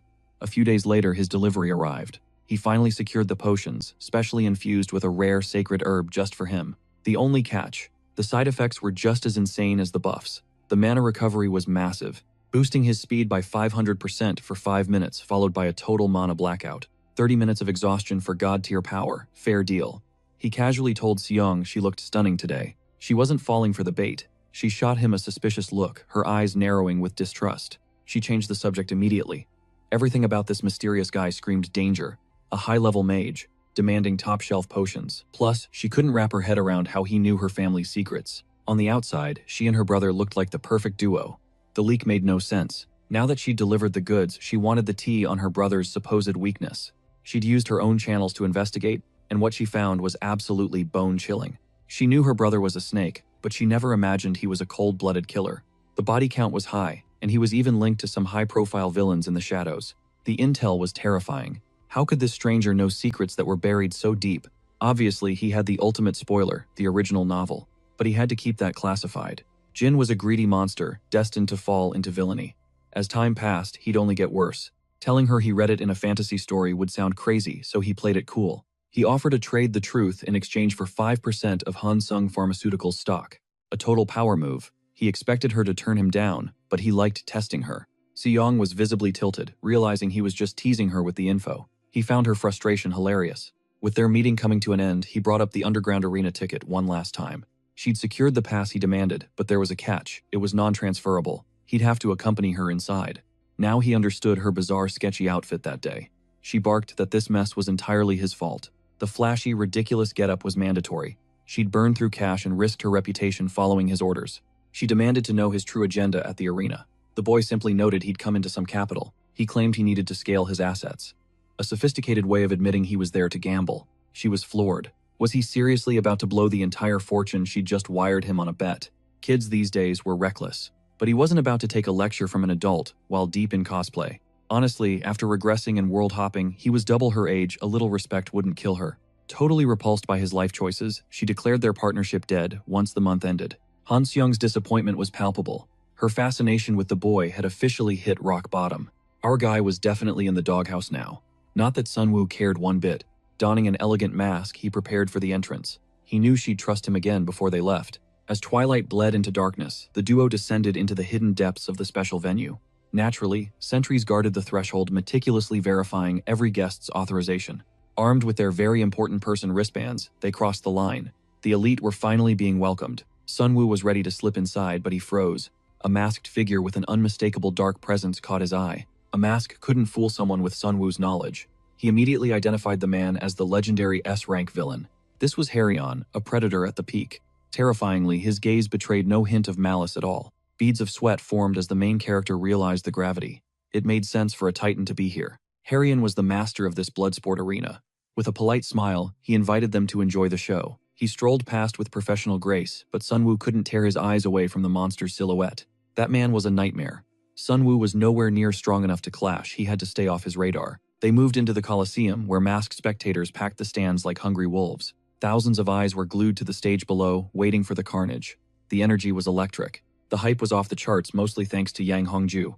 The lady blinked, wondering who that was. Apparently she was out of the loop. That guy was the reigning king of the fighting circuit, a top-tier mage who'd held the crown for 3 years. His raw combat power was basically A rank. Our protagonist knew the house always wins. You don't make bank betting on a predictable champion. Since everyone was throwing their money at the safe bet, the odds were trash. Sun Wu saw through it, but he had a cheat code for getting rich. With a smirk, he waved over the bookies to place his wager. The bookies asked for his pick.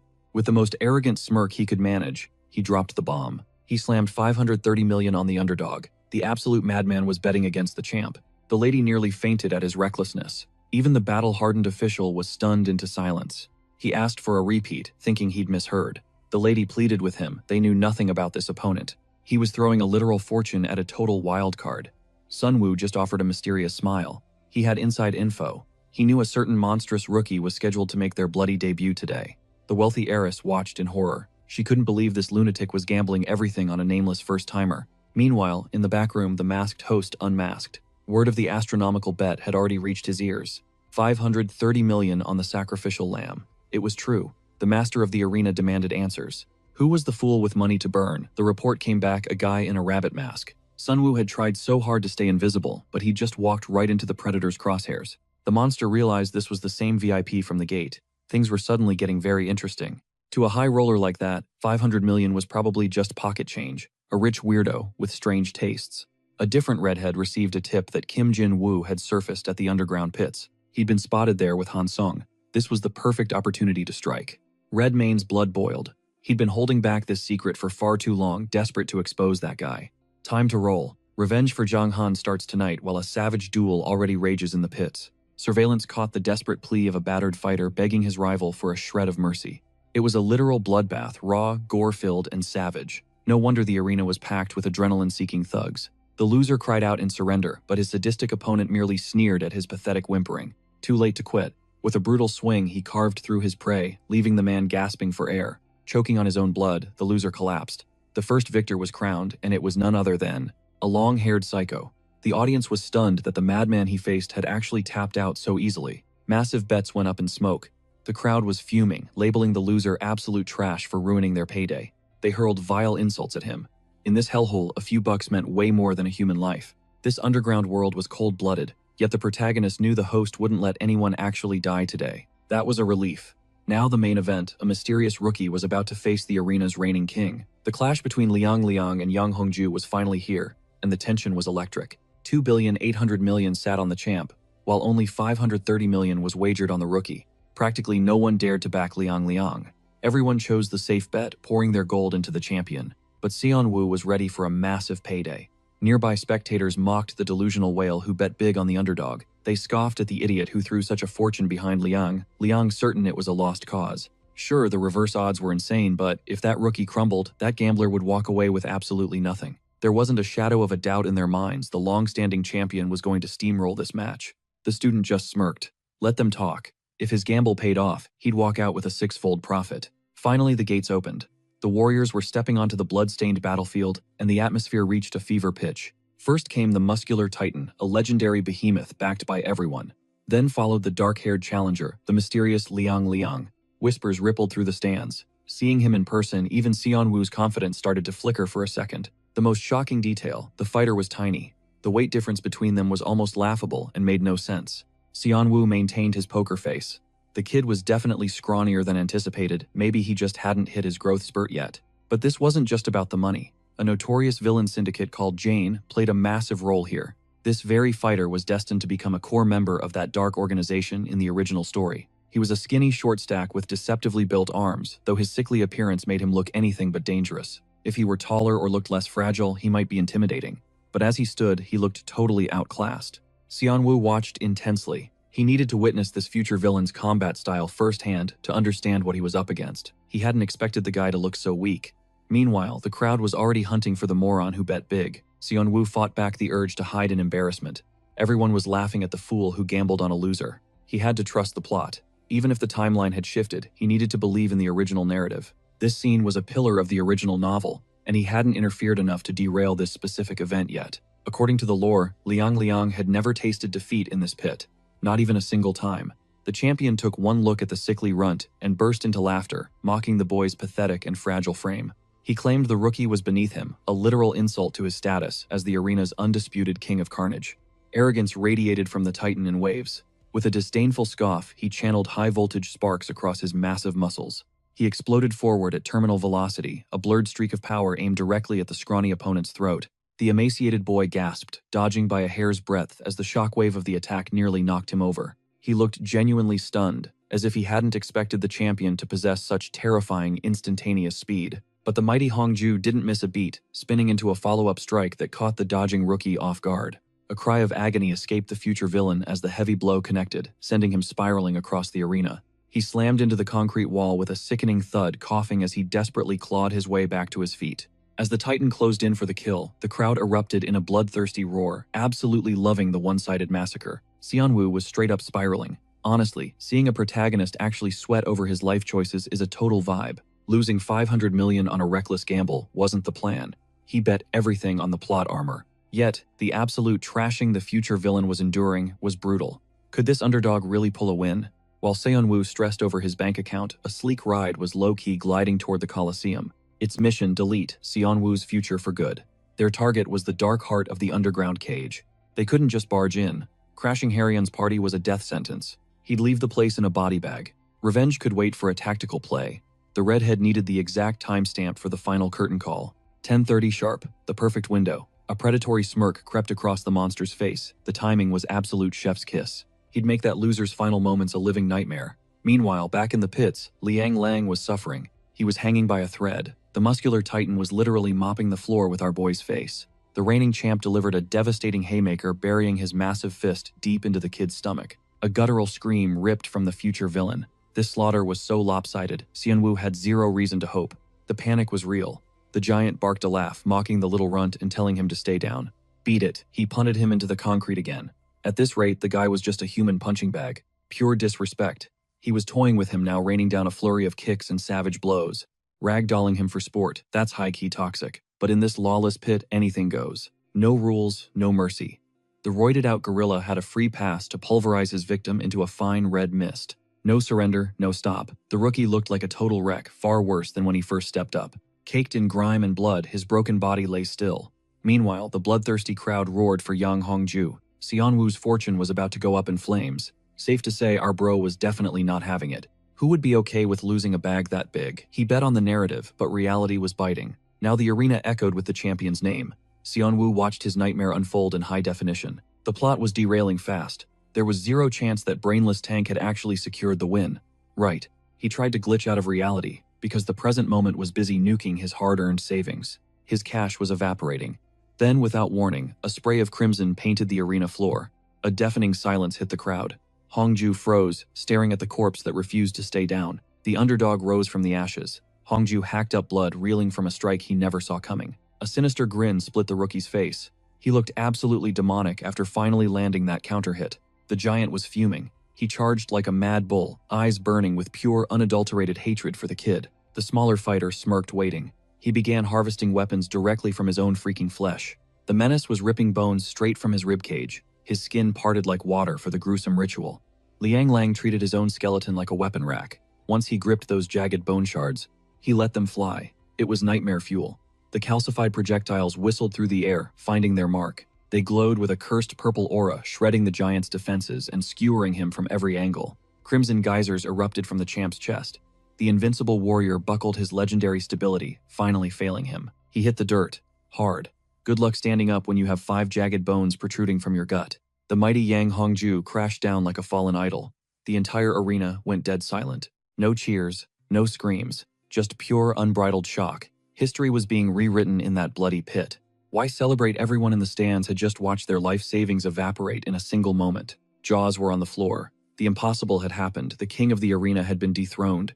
Even the redhead was stunned, staring into the abyss, with eyes wide in genuine, rare disbelief. Then the rage erupted. The crowd turned on their fallen hero, screaming insults at the cowardly loser. They spewed venom at the man they worshipped minutes ago. Their loyalty was only as deep as their pockets. While the mob rioted, Seonwoo decided it was closing time. His workday was officially and spectacularly over. That was a dangerously close shave. Time to dip.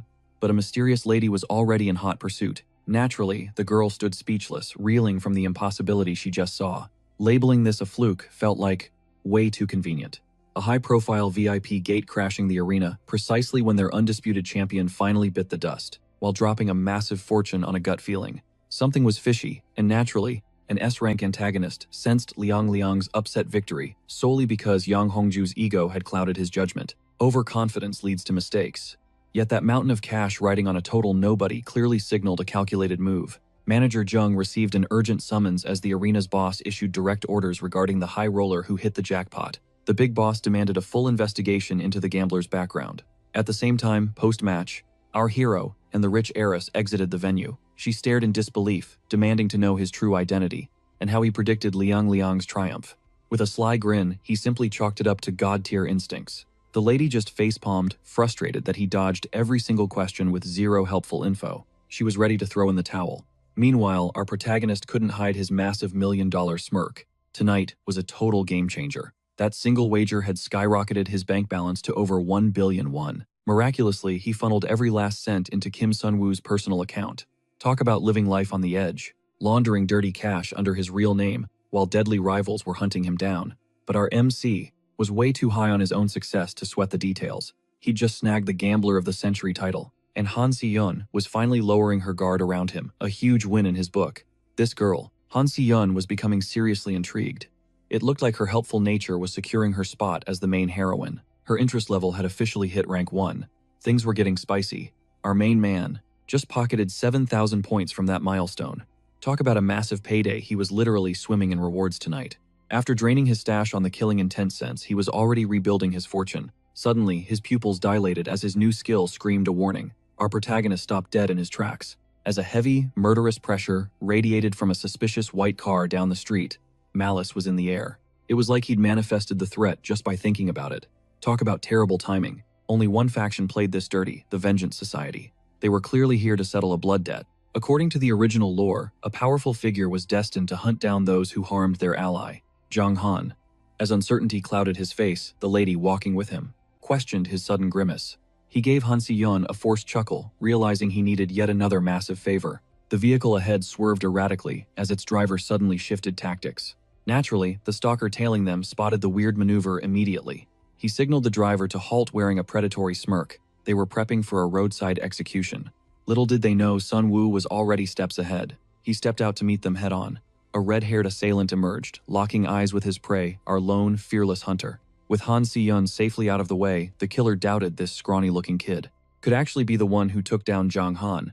This guy looked like a total weakling with zero muscle definition. Worse yet, he reeked of low-tier vibes, possessing barely a flicker of mana in his system. The red-haired psycho was baffled, but right in his face, our hero downed that insanely pricey potion he'd just purchased. A fortune's worth of liquid power gone in a single gulp. As the cheat item surged through him, his aura intensified. He wiped his mouth, flashing a confident grin. He beckoned his foe to come closer, eager to wrap this up, because that foul liquid tasted like straight garbage. He'd activated the amplified mana elixir, boosting his recovery rate by 500% for 10 minutes. But once the clock ran out, he'd be paralyzed by mana exhaustion for 30 minutes. This had to be a blitz. He needed this clown to stop stalling. With the enemy taking his time, our hero was working against a lethal deadline. Sun-woo began taunting the guy. He knew this monster had been stalking him from the shadows for ages, so it was time to skip the small talk and get straight to the violence. The villain scowled, noticing the hunter's presence shift instantly. It wasn't exactly terrifying yet, but the loser energy was definitely fading. The man let out a dark laugh, admitting he was impressed. Then in a blur of motion, he struck. Lethal spears of flame manifested, locked onto our hero. The hunter already knew he was being stalked. This was perfect. They could skip the pleasantries. The assassin clearly wanted him 6 feet under. A simple death wish. But Sun-woo hadn't survived the collapse of an entire universe to just roll over. Mana surged as his aura exploded outward, targeting his crazed foe. It was a clash of titans, both warriors, fueled by pure determination to dominate. Forget martial arts, this was a high-stakes magic duel, shredding mana with every collision. The impact was blinding. The man smirked, knowing he had 2 massive fire blasts left, before switching to brutal physical force. That's bad news for Sion, but our main character had a 500 upgrade boost active, keeping the playing field level for 30 minutes. Or so it seemed, until those wicked yellow spikes targeted the brunette, leaving him genuinely shaken. A massive detonation rocked the area while the pharmacist watched the inferno from a distance. She sensed the looming violence, even if the motive behind the clash remained a mystery. Noticing his sudden shift in intensity, she'd earlier questioned why he looked so deadly serious. The boy revealed their shadow and she instantly panicked, fearing a hit from the Hansung group's rivals. But she wasn't the only VIP present. He deserved some respect. After all, her brother's ties to these monsters sparked this chaos. He needed her to find a secluded spot. Shaking this guy was better than letting him follow them to school. It was time to hunt the hunter and finish this. She asked if the pursuer was someone he could handle. He just smirked it wouldn't be easy. The enemy's mana was far beyond B rank. She was terrified knowing he wasn't a weakling, but he didn't look like a heavy hitter either. Still, Xian Wu gave her a confident assurance that his plot armor would hold. He just needed a little backup. Parking the car, she chose to believe. He had to return. She was counting on him. No time for weak aura farming now. He barely evaded those jagged pikes aimed at his skull. That was insane. It was clear the red-haired psycho was playing for keeps. But the main character just grinned. Dodging was light work for an enhancement-type master from a past life. He mimicked their speed effortlessly. His twisted foe laughed, asking if running was his only skill. Then he summoned a forest of dark spikes into the sky. His philosophy, pure, relentless aggression. He launched a massive barrage of terrifying projectiles intended to crush the brunette instantly. Our guy was stunned. He couldn't believe how deep this guy's mana reserves actually ran. This was his signature magic. The man accelerated, but our hero was already one step ahead. A wave of fire erupted, yet he danced through it. His initial strategy, total evasion. The redhead was fuming, but our main character realized his buff was about to expire. Less than 2 minutes left. They had only just started the real dance. This skill was a total scam. It was time for Xian Wu to get reckless. Before his power bottomed out, he had to end this fight now. Immediately. He triggered the Great Nature's Heart, boosting his mana recovery by 1000%. The atmosphere shifted. The man sensed a terrifying change as the air began to hum. His eyes popped. The hunter before him now radiated an aura far more oppressive than before. Time to maximize his aura farming. He crouched low like a predator, ready to pounce, then rocketed forward like a bullet train, straight for his stunned opponent. The redhead roared, unleashing a buffet of spikes at the madman charging his position. This was suicidal. The monster knew he had to stop this momentum at any cost. Common sense said to dodge, but fear took over. That fear was totally justified, because Xian was weaving through fire spikes like a playground game. The man groaned in terror. As the youth closed the distance, the creature ripped a jagged spine from its own body, brandishing it like a lethal blade. It lashed out, a desperate arc of bone meant to keep the boy at bay, but our hero didn't even flinch. Swirling azure energy condensed in his palm, a move looking suspiciously like a power-up from a legendary shonen series. Channeling his inner protagonist energy, he launched the blast while keeping his guard high against that repulsive redhead. The blue orb slammed into the villain's gut with explosive force, leaving him gasping and wheezing in sheer agony. Reeling from the impact, the monster took the brunt of another massive follow-up, yet somehow the freak stayed standing. One slip-up would be fatal. Any lapse in focus was an invitation for the beast to strike back. Xianwu gritted his teeth and charged a second volley, unleashing another torrent of power at the twisted creature. Knowing he had to keep up the pressure, the MC spammed his skills, but the sinister redhead managed to deflect the onslaught. Growling at the student's sheer tenacity, the monster raised its cursed deformed hands to shove the attack aside.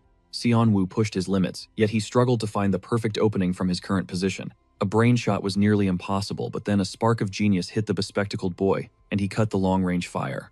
He closed the gap, charging straight toward the killer. The bold move caught the red-haired freak completely off guard. His confusion turned to pure shock when a brutal heavy fist connected squarely with his jaw, rattling his skull. Within point-blank range, a killing blow was certain. The monster snarled for him to stop, as if Xianwu would actually listen. Hesitation meant death.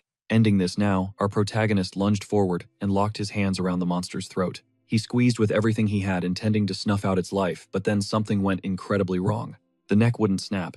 It made 0 sense, especially since his mana recovery was cranked up to 500%. After only 10 minutes, that annoying mana exhaustion debuff kicked in, leaving him powerless for the next 30 minutes. Talk about a massive L. This was the worst possible timing, and the killing blow just wouldn't land. Forced to retreat, Xianwu stepped back, and the monster wasted no time seizing the sudden opening. It instantly regenerated, manifesting a fresh spine and spinning it with a look of pure, unadulterated malice. Grinning with sadistic glee, the beast raised the weapon to end Xianwu, but just before the strike landed, a massive arc of blue light tore through the air, cleaving the monster in two. A familiar figure stepped forward.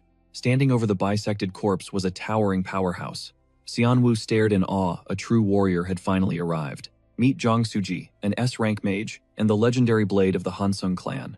Seonwoo's backup was finally here. With the behemoth dead, our boy found himself face to face with his savior, though this knight wasn't wearing shining armor. Instead, his rescuer was a formidable elder from the very clan Seonwoo had been cleverly manipulating from the start. The legendary sword demon Jang Suji had arrived just in time to clutch the win and clear the field. He was a top-tier powerhouse who had effortlessly crushed Baek Kang, a villain capable of scrapping with A ranks. With one divine stroke, the old man ended it. He clearly hated seeing some low-level thug laying hands on his charge. He was protecting the Hansung family's youngest daughter, a lie, but Seonwoo appreciated her clever deception for his sake. Since it brought the heavy hitters faster, he wasn't complaining. The lady rushed over, panicking to see if her boy was okay. The spoiled heiress frantically looked for injuries, but the MC just let out a lighthearted chuckle at her concern. He assured her he was fine standing up without help. Honestly, he'd handled that chaos pretty well on his own. She was just glad she could buy enough time for the reinforcements, convinced her own life was on the line too. Sure, that red freak was only after him, but at least that's one major problem deleted from the future timeline. 2 birds, 1 stone. The girl felt totally justified for dragging the strongest warrior she knew into this mess. With the B-rank villain Baek Kang officially erased, the original plot was already starting to drift off the rails. His causality rate ticked up by 0.6 points.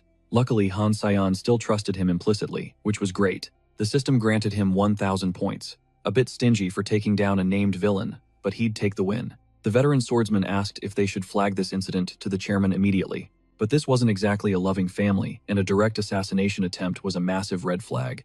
The brown-haired girl advised against it, knowing her brother was likely cozy with the masterminds and would get suspicious. If he realized his little sister was sniffing around his secrets, he might just do something desperate and dangerous. Even a hint of suspicion meant it was time to ghost the drama. A Hansung group elite getting jumped by a monster. That scandal would go nuclear. Why chase clout? The timeline was already chaotic enough, and our MC wanted to keep drama to a minimum. The lady realized he was spitting facts. Any leak meant major headaches, so staying off the radar was a must. To plot in the shadows. She swore our hero to total secrecy about the attack. Uncle Suji had to stay silent too. The old man nodded, promising radio silence. He was too old for tea anyway. 3 days later, our MC was vibing in his room. To repay the save during the Baekun disaster, ironic since she'd actually rescued him, Han Se-ah offered her elite intel services. Since she was asking, the one thing he demanded was the exact moment the sacred herb potions were hitting the big leagues. He'd bet everything on Hansong Pharma stocks for this exact second. Going all in, he gripped his phone, eyes glued to the screen for the ultimate payout. It was 8:59. He was ready to dump. The second 9 o'clock hit, the floodgates opened. He surged into the market like he owned the place. Prices went parabolic. Our guy was absolutely losing it. It was finally time to level up. Before the reset, 1,000 dungeon crawls wouldn't have bought him a shack. Old him would have never believed money could be made this fast. He was cashing out like a total boss. He was practically vibrating with joy. Honestly, it felt a little bittersweet after the hellish grind he'd endured. Back then, his only goal was avoiding the plot. Suddenly, a ping on his phone broke his focus. Han Si-yoon was blowing up his DMs lately. She even hit him up for a lunch date. Now he was curious. She teased that she had a special little surprise waiting for him. Arriving at Café Veller, he was shocked to find the Ice Queen was already waiting for him. She looked unexpectedly soft, sipping her drink with elegance. The lady flashed him a rare, sweet smile. Punctuality was just a habit, she claimed. Spoken like a true corporate shark who's never late. Hansong Pharma was mooning, and the boy joked that he'd made a killing thanks to her tip. The heiress wondered about his haul. Did he clear 500 million? He just gave her a cocky smirk. 3 billion in 24 hours. That was insane. She stared at him, her composure nearly cracking. He told her to think of it as a small thank you for her expert direction. Since he'd come all this way, he was dying to see what kind of gift she'd brought. Her expression darkened as she explained. She'd finally unmasked the identity of their mysterious attacker. That psycho had come for them. He knew the truth already, but he had to play dumb. He let her keep talking. The hitman's name was Baekang. In his human form, he was a lethal ghost, a notorious assassin for hire. But the deeper they dug, the darker the investigation became. Someone was pulling Baekang's strings, and that someone was none other than her own brother, Han Se-jin. Our hero suspected the older brother was playing with monsters, but the reality was even worse. He hadn't realized the big bad was literally a monster himself. Still, nothing truly shocked him anymore. This was all spicy intel, but Seon-woo wondered how he could turn this drama into a profit. She laughed at how cold-blooded he was. After saving lives, he only cared about the real prize. This was her way of saying she'd be leaning on him. She triumphantly slid a box across the table. She needed to meet today because her schedule was about to get insanely packed very soon. He eyed the cryptic black box. Was something up with her brother? No, that man wasn't even family. He was just Han Se-jin, now a traitor linked to Baekang. The mastermind behind the hit was obvious. The heiress was convinced the assassination attempt was strictly about her family's internal power struggle. Our guy stayed quiet about using her as bait. The lady just scoffed, hiding her true thoughts. She couldn't stand being in debt to anyone. Technically, he owed her, but they'd already squared up. By exposing her brother's dark secrets, the score was settled. Be it a favor or a grudge, Sayun always paid her debts immediately.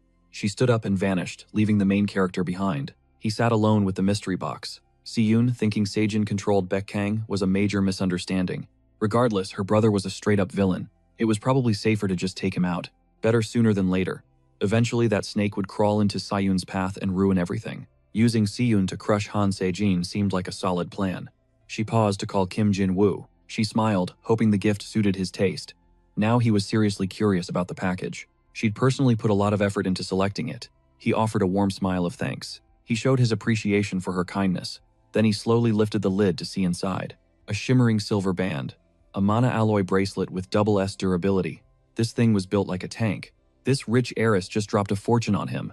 Was she actually trying to flirt with him? The kid grinned, basking in his new loot, when a sudden alert shattered the silence. His heart skipped a beat. The legendary Haru Young was actually curious about him. He just banked 1,500 points, a total bad omen. Inside his lavish office, the Main's overlord scrutinized a dossier on this mysterious masked whale. Someone entered.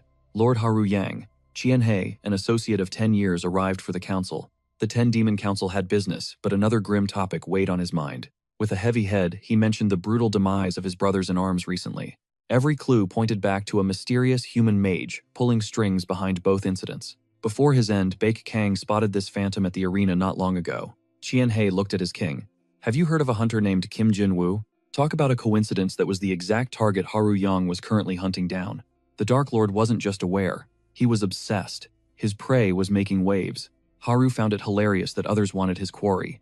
The man had been busy. This mysterious hunter was also the lone VIP bold enough to bet on Lin. In the shadows, Qianhei begged for intel on the elusive Kim Jin-woo. He was ready to paint his friends' graves in the blood of this hunter. Wait, Qianhei was a main too. The king's aura suddenly flared with power. Requesting was fine, but demanding Haru's crushing pressure hit him like a mountain. The subordinate needed to watch his tongue before he got incinerated by that bloodlust. Crushing pheromones oozed from the boss, slamming into the man like a ton of bricks. If he touched the king's client, he'd face a dark and demonic nightmare. Haru had claimed the boy as his own. Now our hero had shadow protection. The man instantly folded, swearing he'd never lay a finger on Kim Jin-woo. He begged for mercy. Haru just wanted the 10 Demon Council's message delivered. That was all he cared about. Sweating, the messenger relayed the prophet's altar's word. A prophecy had descended, a twist of fate that changed the entire game. When the child destined to crush the Mains turns 18 and finally awakens, the king of Mains shall fall. A dark, inevitable fate was now sealed. Haru's eyes narrowed. The king was clearly playing with fire to trigger this omen. The child of prophecy. Was there any other intel regarding this specific threat? The prophet's altar located this 18-year-old child at none other than the academy. Side quests over. It was back to school, where the real protagonist awaited. If he could even be called a hero now. Our guy stood there observing. He admired Seiyon's beautiful gift, a bracelet shimmering with hidden power. After the havoc he caused as Kim Jin-woo, it was time to ghost. Haru Yang's curiosity was a massive death flag. Those extra points felt like poison. He didn't need a big bad's eyes on him. It wasn't time to clash. He'd be eaten alive. Instead, he locked in on a much bigger priority. Xian Wu unrolled a glittering scroll, its magical properties dancing in the air. It was a spell-imbued shield, a barrier designed to negate one magical strike. It only lasted 12 hours. He studied hard. The midterms were almost here. Students had to flex their powers in front of the world's elite influencers. This was Li Yujin's turning point, but these exams held a deeper secret. The Child of Prophecy, a legendary savior from ancient lore, was nearing. They were Li Sujin's destined ally, born to obliterate the Mains forever. Right at 4, those bottom-tier villains would breach the academy, wielding their twisted, dark arts. They'd try to muscle the school into surrendering the child, only to get instantly obliterated by Li Sujin. She didn't have time for their trash. In the original novel, this skirmish was actually pretty small scale. Still, the episode was packed with major lore drops. This time, our boy had eyes on Su Jin and the fabled Child of Prophecy. He had to ensure neither of these VIPs caught a scratch during the raid. That afternoon, the teacher dropped the midterm schedule along with a bombshell announcement. The looming exams were already stressing everyone out. Could they even survive another curveball? As the class waited, one girl was so over the academic grind, she just wanted a romance subplot. No luck there. School life is a cage. And the next lesson was straight up live combat. This training was basically a brutal midterm prep. This year, the second-year students were slated for days of intense free sparring. The class was shook. This was a total game changer. If they couldn't find a partner today, they were stuck, solo, practicing, or just watching from the sidelines. Class dismissed. But before the echoes died down, Yura was already radiating holy flames. That girl was a total Lee Soo-jin stan. And honestly, the hero was completely over her energy. Our MC already clocked that Soo-jin and Yura would duo up just like the original script dictated. With Yura charging toward him, everything seemed on track. But then, reality hit our protagonist. He couldn't believe his luck, 0 volunteers. He'd grinded so hard to fix his trash-tier reputation. Despite his clutch performance during the last trial, the other students avoided him like the plague. Talk about a brutal reality check. Though being ghosted by the class wasn't exactly a surprise. He was a genius at theory and barriers, sure, but nobody wanted to carry the guy, who ranked dead last in every other category. Plot twist: his partner was already set in stone. Our guy already had a target locked, the specific teammate he needed by his side. A shy wallflower stood alone, unpicked. Meanwhile, Yura's competitive fire was reaching a boiling point. She was a literal hurricane of power, desperate to dethrone the strongest fighter in the room. Moving with insane reflexes, the boy barely evaded her scorching blasts, groaning as death brushed past him. He survived by a hair's breadth. But the crazy queen wasn't even close to being done. She barked at Soo-jin, asking if that was his limit before claiming the #1 spot for herself. That girl was thirsty for the crown, pouring every ounce of her mana into the steel. The chill hero stood his ground against the heat, telling her she was way out of her league. With a smirk, he unsheathed his blade, ready to slice through her ego with overwhelming force. He hadn't even broken a sweat yet. He swung his steel and their powers collided in a deafening crash. As those two monsters traded blows, our MC finally approached the quiet, meek girl. She was spaced out, seemingly admiring the scenery while the world exploded around her. Plot twist: she wasn't looking at nature. She was mesmerized by the high-level carnage out the window. The top two titans were playing for keeps.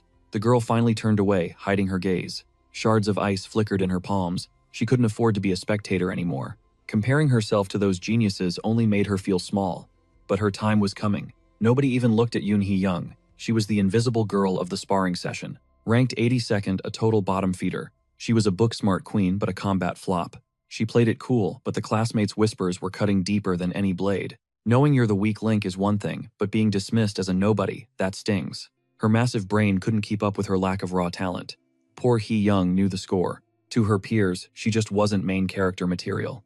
Kindness doesn't win duels in this world.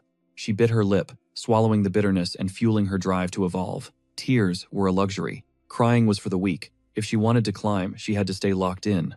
Laser-focused on her training, the girl launched a barrage of icy projectiles at her target.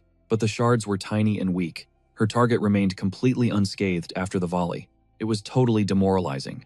She let out a frustrated scream that echoed through the room. Why was her effort yielding 0 results? Suddenly, our main man decided to make an entrance. He critiqued her fragile ice constructs.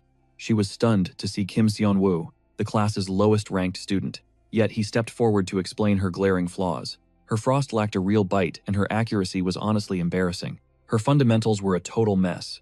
Our lead was simply taking responsibility for his past actions.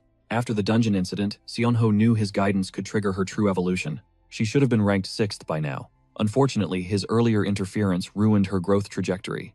Now her progress has completely stalled. She's struggling, but sticking with him changes everything. He'd ensure she could finally carry her own weight. Hard to swallow coming from a loser, especially from the class bottom tier. Still, he was determined to spark her hidden potential. She scoffed at him, pointing out that his own skills were basically non-existent.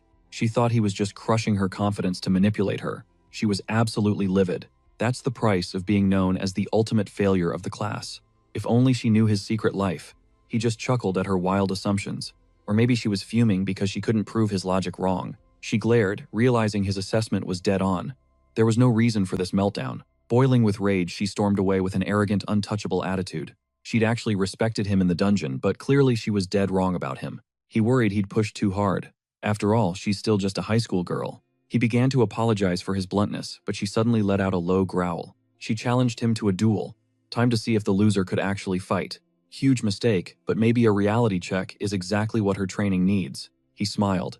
He had her hooked, and now the real training could finally begin. She was hunting for a victory and wouldn't tolerate another ounce of disrespect. Her frigid mana was already surging. Looks like a duel was officially happening. She was burning with icy rage, desperate to see the school's weakest in action. The rank last student was actually thrilled to hear this. He was ready to throw down. He dove into the fray. Instantly, she fired a shot with pure killing intent. That blow packed some serious heat. Our Ice Queen was definitely not playing games. A rapid-fire barrage followed each icy bolt locked onto our main man. Seonho had to get serious. Hee Young's nice girl mask had finally slipped. That was perfect. Our guy was itching to kick this battle into high gear. He charged forward, weaving through her icy volley with predatory grace. Her ice grew noticeably denser the moment she locked in. How fascinating. Her technique was surprisingly sharp. Even our hero was impressed by her drive. She had incredible potential, but her current attack patterns were far too linear. She needed to diversify. Ice mages are supposed to be the true masters of utility. Snarling at the insult, she asked if he was truly ready for a real pattern. She raised her hand, manifesting a colossal ice spear. It was a total masterpiece. Why waste time with pebbles when she could wield a massive weapon like that? The spear towered over her. Seonho paused, actually impressed by the sheer scale. She had the size, but could she control the power? With a roar, she launched that lethal weapon straight at the class. Loser. Talk about attempted murder. The boy's eyes widened as the massive spear tore through the air. He vaulted into the sky instantly, narrowly dodging the massive explosion that coated the entire area in frost. Even Hee Young stood there, shocked by her own power. Years of futile effort finally shattered as her dormant power sparked to life for the first time. All that grueling practice culminated in this one moment, unleashing a lethal and terrifying frost eruption. Our hero leaped skyward to evade the blast, perching atop a massive frozen spire she had summoned. Gazing at her stunned expression, he knew true potential often requires a violent spark to awaken. His taunts had clearly hit the mark, fueling her rapid evolution and making him beam with pride. She took the bait as a personal slight, but he didn't mind the misunderstanding one bit. Since pressure builds character, she challenged him to stop running and show how he planned to win. Fuming, she charged, questioning if a coward who only retreats is actually worth partnering up with. Fed up with his shadow boxing, the clash intensified as he crushed the ice beneath his feet. Like most glass cannon mages, she lacked defense, so he surged forward like a lethal bolt. He closed the gap instantly, leaving her breathless and smirking as he entered her personal space. High-tier casters usually crumble in melee range, yet she refused to back down without a fight. Desperate to survive, she conjured a mana shield to intercept his heavy incoming strike. This close-quarters exchange would decide the victor, as frost and raw energy collided in a roar. The impact sent her sprawling, her newfound combat style failing to provide any real stability. Inexperienced and vulnerable, she tumbled as his final attack loomed dangerously close to her face. Just as disaster struck, his lethal aura vanished into thin air, a total show of absolute control. He had zero interest in actually harming a classmate just to prove a point. He grinned at her relief. The lesson about her true mana capacity had finally landed. This wasn't a fight, but a breakthrough. Solid spar, he told his bewildered teammate. She froze, unable to process this god-tier power from the class's supposed loser. Drained and trembling, she collapsed to her knees, her world turned upside down by the exchange. Defeat tasted bitter, but the revelation of her own hidden strength was completely overwhelming. Breathing hard, she laughed, wondering if the dead last was actually a hidden master. He reached out a hand, assuring her she simply lacked the key to unlocking her genius. With a soft smile, he proposed a partnership so they could reach the top together. She stared at his palm, debating if this mysterious guy was her ticket to true greatness. Betting on him, she gripped his hand, ready to see where this chaotic path led. Smirking, she warned Xianwu to be a top-tier mentor, since he was now her official teacher. Our main character just secured a major level up and piqued Yuhai Yang's genuine curiosity. Her interest level officially hit level 1, as they began specialized attribute attunement training. He flashed a mysterious object explaining that true magic begins with perfect elemental resonance. Harmony with one's element is the secret sauce to mastering any manifestation technique. Without these fundamentals, no amount of grinding would ever boost her combat rank. She knew the theory, but his hardcore training methods were totally unheard of. Suddenly, the poor girl found herself submerged in a literal massive ocean of ice. Shivering and dazed, she watched him go full Dark Lord mode with his unconventional instructions. He insisted total immersion was the fastest cheat code to awakening her dormant frost abilities. Better hurry before it thaws, he teased, while dark omens gathered in the night. Eerie shadows began slithering through the grounds like vengeful spirits on a lethal mission. These phantoms were literally draining the life essence from fallen victims nearby. A sinister form solidified, demanding a status report for their upcoming Council of Evil. They knelt before Lord Qianhai, confirming that their infiltrators were perfectly positioned. They had mapped every blind spot and weakness within the Magic Academy's ancient walls. The clock was ticking. The hunt for the prophecy's child was officially underway. 7 days remained. Qianhai laid out the grim details of their next strike to the crew. Inside intel confirmed midterm security would be sloppy, the perfect opening for their lethal assault. Bloodlust peaked, but one demon dared to question Lord Qianhe amidst the dark excitement. He requested Lord Harayan's direct aid to finally snuff out the child of prophecy. That backfired. The ultimate boss fumed at the thought of harming his person of interest. Apparently, some secret agenda mattered more to him than the survival of their entire race. The gang was rattled. What could possibly be more important than avoiding their own extinction? Of course, no one was brave enough to give the big boss a piece of their mind. Deep down, they knew 4 B rankers stood zero chance against a literal child of destiny. One arrogant demon scoffed, asking if his buddy was too chicken to handle one brat. This brat was destined to wipe them out. Over-preparing was the only smart move. Even with lax security, a prestigious academy like this wouldn't be a walk in the park. One slip-up, and they're toast. Top-tier guild scouts would be everywhere that day. Those scouts hunt for fresh talent, making it a death trap for mere B-class demons. Charging in was suicide, and surprisingly, the boss agreed with the harsh reality. His solution? Overpower everyone. He revealed a pulsing pink magical orb glowing with dark energy. A wave of pure dominance washed over them as he unleashed the orb's power. It was a legendary Grand Barrier. The grunts grinned with wicked glee at the sight. Qianhai authorized a total rampage, announcing he'd be joining the front lines himself. The target, the child's life. Meanwhile, the sun set over the campus the next evening. Our protagonist was still grinding, pushing his student to level up at lightning speed. Master the element, then the shape. She had to manifest ice from thin air. She needed to visualize the chill until the sensation was carved into her very soul. A single snowflake bloomed in her hand, quickly erupting into a massive, lethal snow spear. The weapon was formidable, yet it barely drained her mana. Peak efficiency attained. She was vibrating with hype. Finally, after endless failures, she'd forged real ice. Using her own strength, she'd evolved massively in just a few days of training. Seonwoo was a proud teacher. Just as he'd promised her, talent was absolutely cracked. Yoonhee Young now fully trusted him, netting the MC 1500 bonus points. Calling him master, she pledged to believe every word he said from now on. With a loyal follower gained, he laughed and asked if she could handle the weapon. She was ready to blast any obstacle. Her face was flushed and hands battered. Despite her enthusiasm, the brutal training was clearly taking a heavy physical toll. He pushed her to endure. True growth requires surviving the absolute extreme. He kept dumping ice into the freezing pool where she stood shivering. Honestly, our protagonist must have been a professional torturer in a past life. He was molding her into an ally worthy of standing beside Lee So-jin. She was turning into a popsicle. Any more, and she'd need the emergency room. Meanwhile, a mysterious lady was lurking nearby, watching the entire session unfold. From the shadows, she watched the ice user shiver in her quest for power. The observer began to wonder if she was witnessing a case of high school bullying. It looked like a helpless girl being tortured in ice by a sadistic classmate. This training seemed way too cruel. She couldn't just sit back and watch. She had to report this to the faculty before that bully did more damage. She'd have to act fast to ensure the safety of everyone in the academy, dragging others down into the dirt. A teacher suddenly manifested, with a smirk observing the raw growth of genius. It was a sight for sore eyes. Instructor Lee Hee-young had materialized out of thin air, startling the students. But the rookie first year wasn't backing down. She snitched on those toxic seniors and their twisted acts of cruelty. The teacher, actually having a brain, grinned. She claimed this was just a tribute adaptation training at its finest.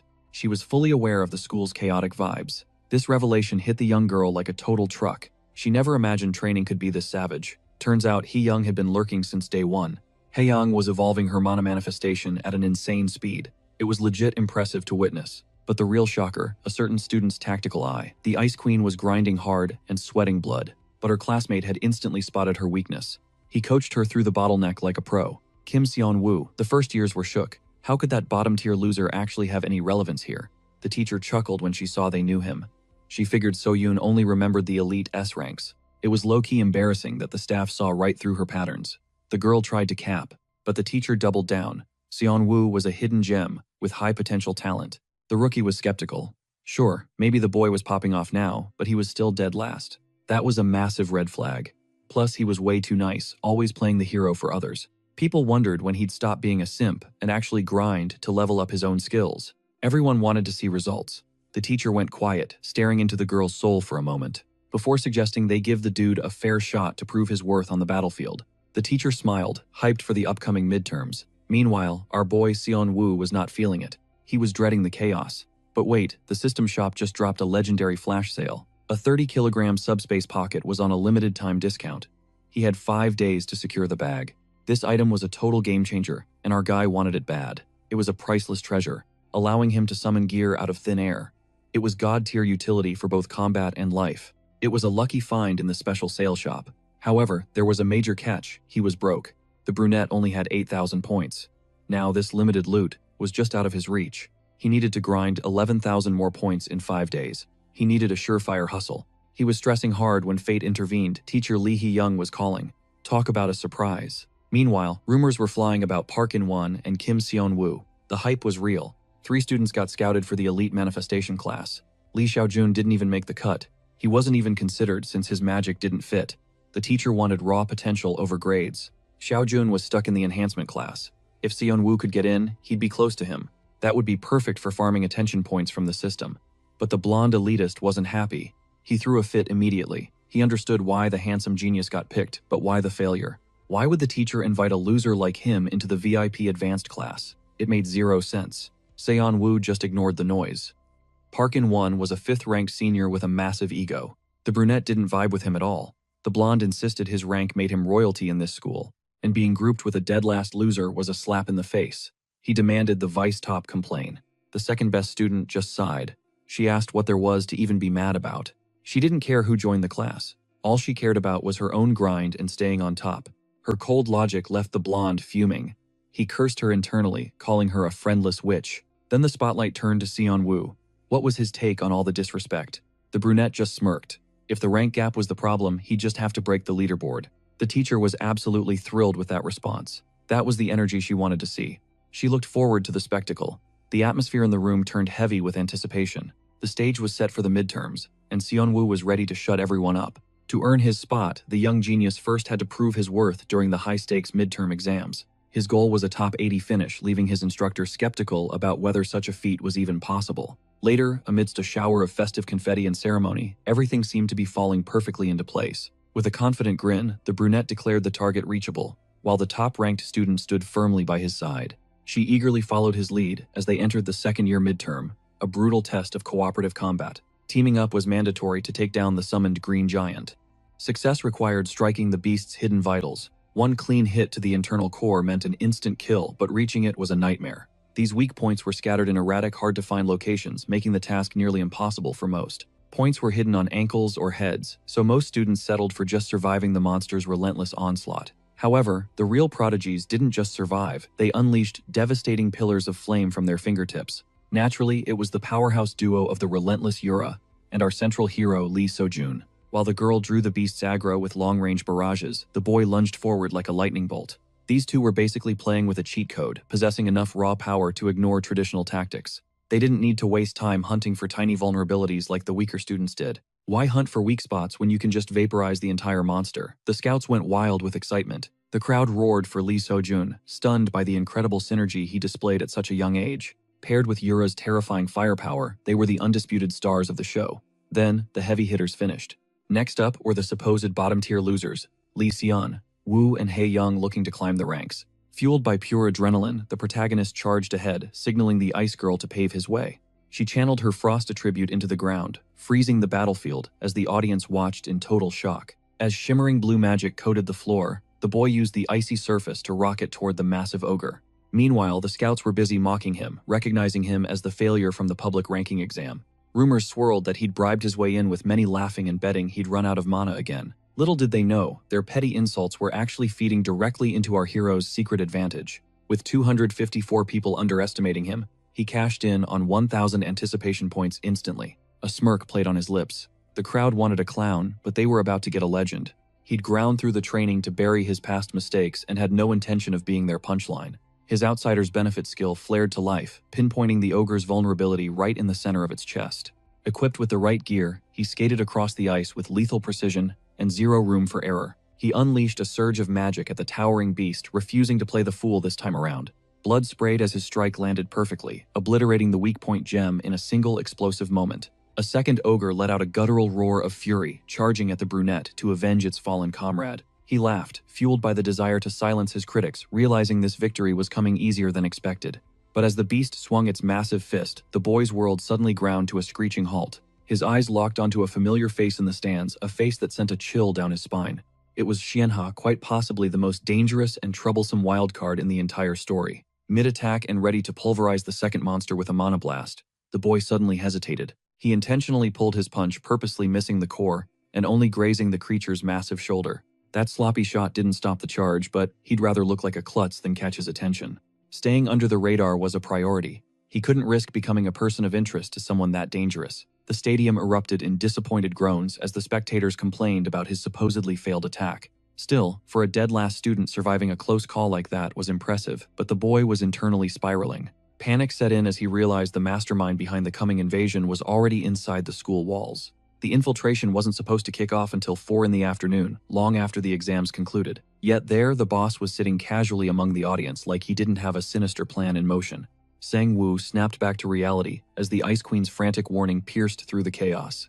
Danger was closing in fast. Shaking off his daze, our dark-haired lead saw the massive ogre towering directly over him, ready to strike. He barely dodged the beast's colossal fist, but the ogre's sheer brute force was enough to shatter the foundation. The ground crumbled, launching Sang-woo into the air. Luckily, Hae-young wasn't just standing by, she was ready. All those hours of intense grinding were about to pay off. It was finally her time to shine. Unleashing her fury, a barrage of frozen spears rained down, pinning the monster, and slowing its movements to a crawl. "Get up, senior," she screamed. Losing wasn't an option if they wanted to climb the ranks and pass this exam. As she hauled him up, the leathery beast let out a deafening roar that shook the very stadium walls. That arrogant victory howl was the ultimate wake-up call. Sang-woo wasn't about to let a monster disrespect him. The beast's overconfidence was its final mistake. With a casual flick of his wrist, energy began to surge. A beam of cerulean magic erupted from his palm, slicing through the ogre's massive frame like a hot knife through butter. Stealth was out the window. Instead of laying low, he unleashed a display of pure, unadulterated destruction. Hae-young stood frozen in disbelief, and the entire crowd fell into a stunned, deathly silence. No one could wrap their heads around how he just effortlessly deleted a top-tier threat like it was nothing. This F-rank loser was suddenly a god. The chat went wild, spamming theories about his true power level. Witnessing the legendary compression manifestation left them speechless. Most didn't even know such a complex move existed. Every strike had pinpoint precision on the beast's vitals, though some haters still claimed it was a fluke. Fine by him, he wasn't looking for the spotlight. Yet a few sharp eyes in the crowd sensed something legendary. This loser was actually a master. The arena exploded into a frenzy of cheers as the underdog claimed victory. They expected a boring slaughter, but they got a cinematic masterpiece instead. The hype was through the roof. Hae-young's skill set was also insane. Spectators quickly started pinning her as a future top-tier talent. Riding the high of victory, Hae-young pulled her senior into a tight hug, receiving a soft, genuine smile. Ping the system notified him that 582 people now knew his face, rewarding him with 3,000 points. Unlocking the B-rank achievement netted him another 2,000 points, while the elite Kim Do-kyung finally took notice. Humiliating Park In-won earned him another 1,000 points, but physically, Sang-woo was starting to feel the burn. Even with the win, the exam was the last thing on his mind. A much bigger threat loomed. He stared at the hall clock, 12 o'clock sharp. The timeline was warping. The school raid was happening too early. The script was broken. He had just taken down a major villain alongside a side character way ahead of schedule. This wasn't supposed to happen yet. While others celebrated, our hero was spiraling into a full-blown panic. It finally clicked. His main character energy was shattering the original story's plot armor. Every move had a ripple effect. If the story changed, the way the school survived might be ruined. As expected, our boy was sitting comfortably at the top of the leaderboard in first place. Hae-young secured second place alongside him. Noticing his grim expression, she asked why he wasn't hyped about their victory. They had just crushed it, but Sang-woo was drenched in cold sweat, worrying the life out of her. Snapping back to reality, he played it cool, waving her off and blaming his exhaustion for his weird behavior. He didn't need her stressing out. He told her to head to the training room while he rested. He promised to review her performance later, making her panic that she'd botched a move during the fight. "You were flawless today," he reassured her. He needed her to believe in her own skyrocketing potential. A deep blush crept across her face at the praise. He gave his student a warm, encouraging grin. She was on cloud 9 about her growth, but Sang-woo had much bigger problems to solve today. She waved goodbye, telling him to prioritize his recovery and skip the training room for the day. He told her to stay safe. As soon as she disappeared, his relaxed mask dropped. It was game time. With the timeline in shambles, he had to investigate exactly how far off-script the world had drifted. If the original plot still held any weight, Lee So-jin should be at his designated location right now. Luck was on his side. The hero was positioned exactly where the original story said he should be. Same old story. Talent scouts swarmed the hero like flies, desperate for him to join their elite guilds. Even the veteran recruiters refused to back down, cornering the boy until they got a solid yes. Add a mob of obsessive fanboys to the mix, and our protagonist was officially drowning in pure chaos. Some even dangled luxury apartments as bait. The poor boy just waved them off, looking totally overwhelmed. He tried the "I'm only 18" card, but these vultures didn't care about his age or the law. Shoving business cards in his face, they were ready to offer the world just for his digits. These hounds even ditched the third-year scouting just to catch the second-year exams early. They knew a legend was in the making. All eyes were locked on their darling Li Su-jin. Just as the harassment hit its peak, a voice cut through. It was our MC sliding in for the save. He claimed teacher Jiang Anxiao was demanding an audience to discuss the hero's insane exam results. Naturally, the reporters had to mention Xian Wu, the school's legendary dead-last student. Yet for a bottom-tier ranker, his performance was suspiciously solid and incredibly composed. His growth potential looked terrifying. The MC flashed a grin, and the hero immediately caught the vibe. Seizing the opening, the protagonist vanished from the crowd, making a desperate break for it. He shouted about not keeping teachers waiting, leaving the stunned scouts in the dust to join our MC. The guild recruiters were fuming. They were so close to their prize, yet he slipped right through. With that lead gone, they reluctantly headed back to finish watching the third-year evaluations. Nearby, a rookie asked his senior for a take on Sujin's fight. Meet Young Hansu of the STF. His senior Kim Duk, Young the STF leader, smirked. The kid was definitely not half bad. As the third disciple of the strongest mage, Kim Jin-chul, he had the pedigree. But he's still green. He lacks that raw combat edge. The junior teased, noting the boss sounded like he'd already drafted him. They were only there to scout, but the senior was acting like the boy was already a member. The senior told him to zip it, not wanting any negative Nancy vibes to ruin his assessment. He wondered why the kid even tagged along. The youth laughed, admitting to a lingering regret. He missed his chance to talk to this super kid during the infamous Han River incident. That's right, he was the actual agent who responded to the emergency report the hero sent out. If the boy had faced the main threat, then he'd have the real experience the senior demanded. The senior pondered that, then shifted focus. He asked about the student ranked dead last in school. Young Hansu knew exactly who he meant, Kim Seon-woo, the guy the entire city was whispering about. For a failure, his battle instincts were terrifying. It wasn't just talent, it was pure cold precision. Pinpointing a weakness and ending it in one shot, that's not a student move, that's a professional kill. That kind of lethality only comes from experience. But that's where the logic just completely falls apart. Where would a high schooler get that kind of experience? The two agents laughed it off as impossible. The idea of an 18-year-old secretly hunting monsters was just too ridiculous to believe. Or was it the agent suddenly remembered a strange detail mentioned by the student Sujin? The dead last kid supposedly shared a striking resemblance to the mysterious mage from that day. Yeah, that elite mage looked exactly like Kim Seon-woo. Still, it felt insane to even imagine. How could a teenager master high-level compression manipulation for a school bout? It was unthinkable. Both agents burned the name Kim Seon-woo into their minds. Meanwhile, the teachers were all smiles. They played the perfect hosts, while the academy hummed with the usual deceptive exam day energy. Away from the noise, the protagonist thanked our MC for the clutch rescue. He was nearly trapped. He'd been stuck in that scout hell longer than he liked. But then he had to ask, why did the brunette double back to save him? The MC laughed, claiming it was a sneak preview. The hero admitted he was terrified of those scouts, worrying the stands would just attract more attention. Xianwu just smirked and began to explain his real plan. The squad followed the instructor to the VIP section. Since they used a separate tunnel, we avoided an awkward encounter. Mastering diverse combat styles was vital for defending his rank. With smooth manipulation, our protagonist kept the hero pinned right where he wanted him. Blending into the crowd meant staying off the radar. Securing Sojin's cooperation was a major win, especially since the coming bloodbath would erupt right here in the third-year hall. This was the insider's strike zone. With the timeline shifting, the exact 0 hour remained a mystery. The plan locked Seojun in place, then hunt down Chonhee. Even though the butterfly effect terrified him, he was determined to solo another high-tier boss. Such a flex. He believed this shortcut was the ultimate shield for the Child of Prophecy, but he was effectively stealing the hero's spotlight. He initiated a vibe check, asking Sojin about any post-exam updates. Seojin grinned at the carnage below, wondering if he meant the guild scouts. That wasn't an issue as scouts were a constant presence. As long as things stayed chill, he was satisfied. This meant the original narrative flow was holding steady. Huge relief. In the pit, the real violence began, and the arena roared.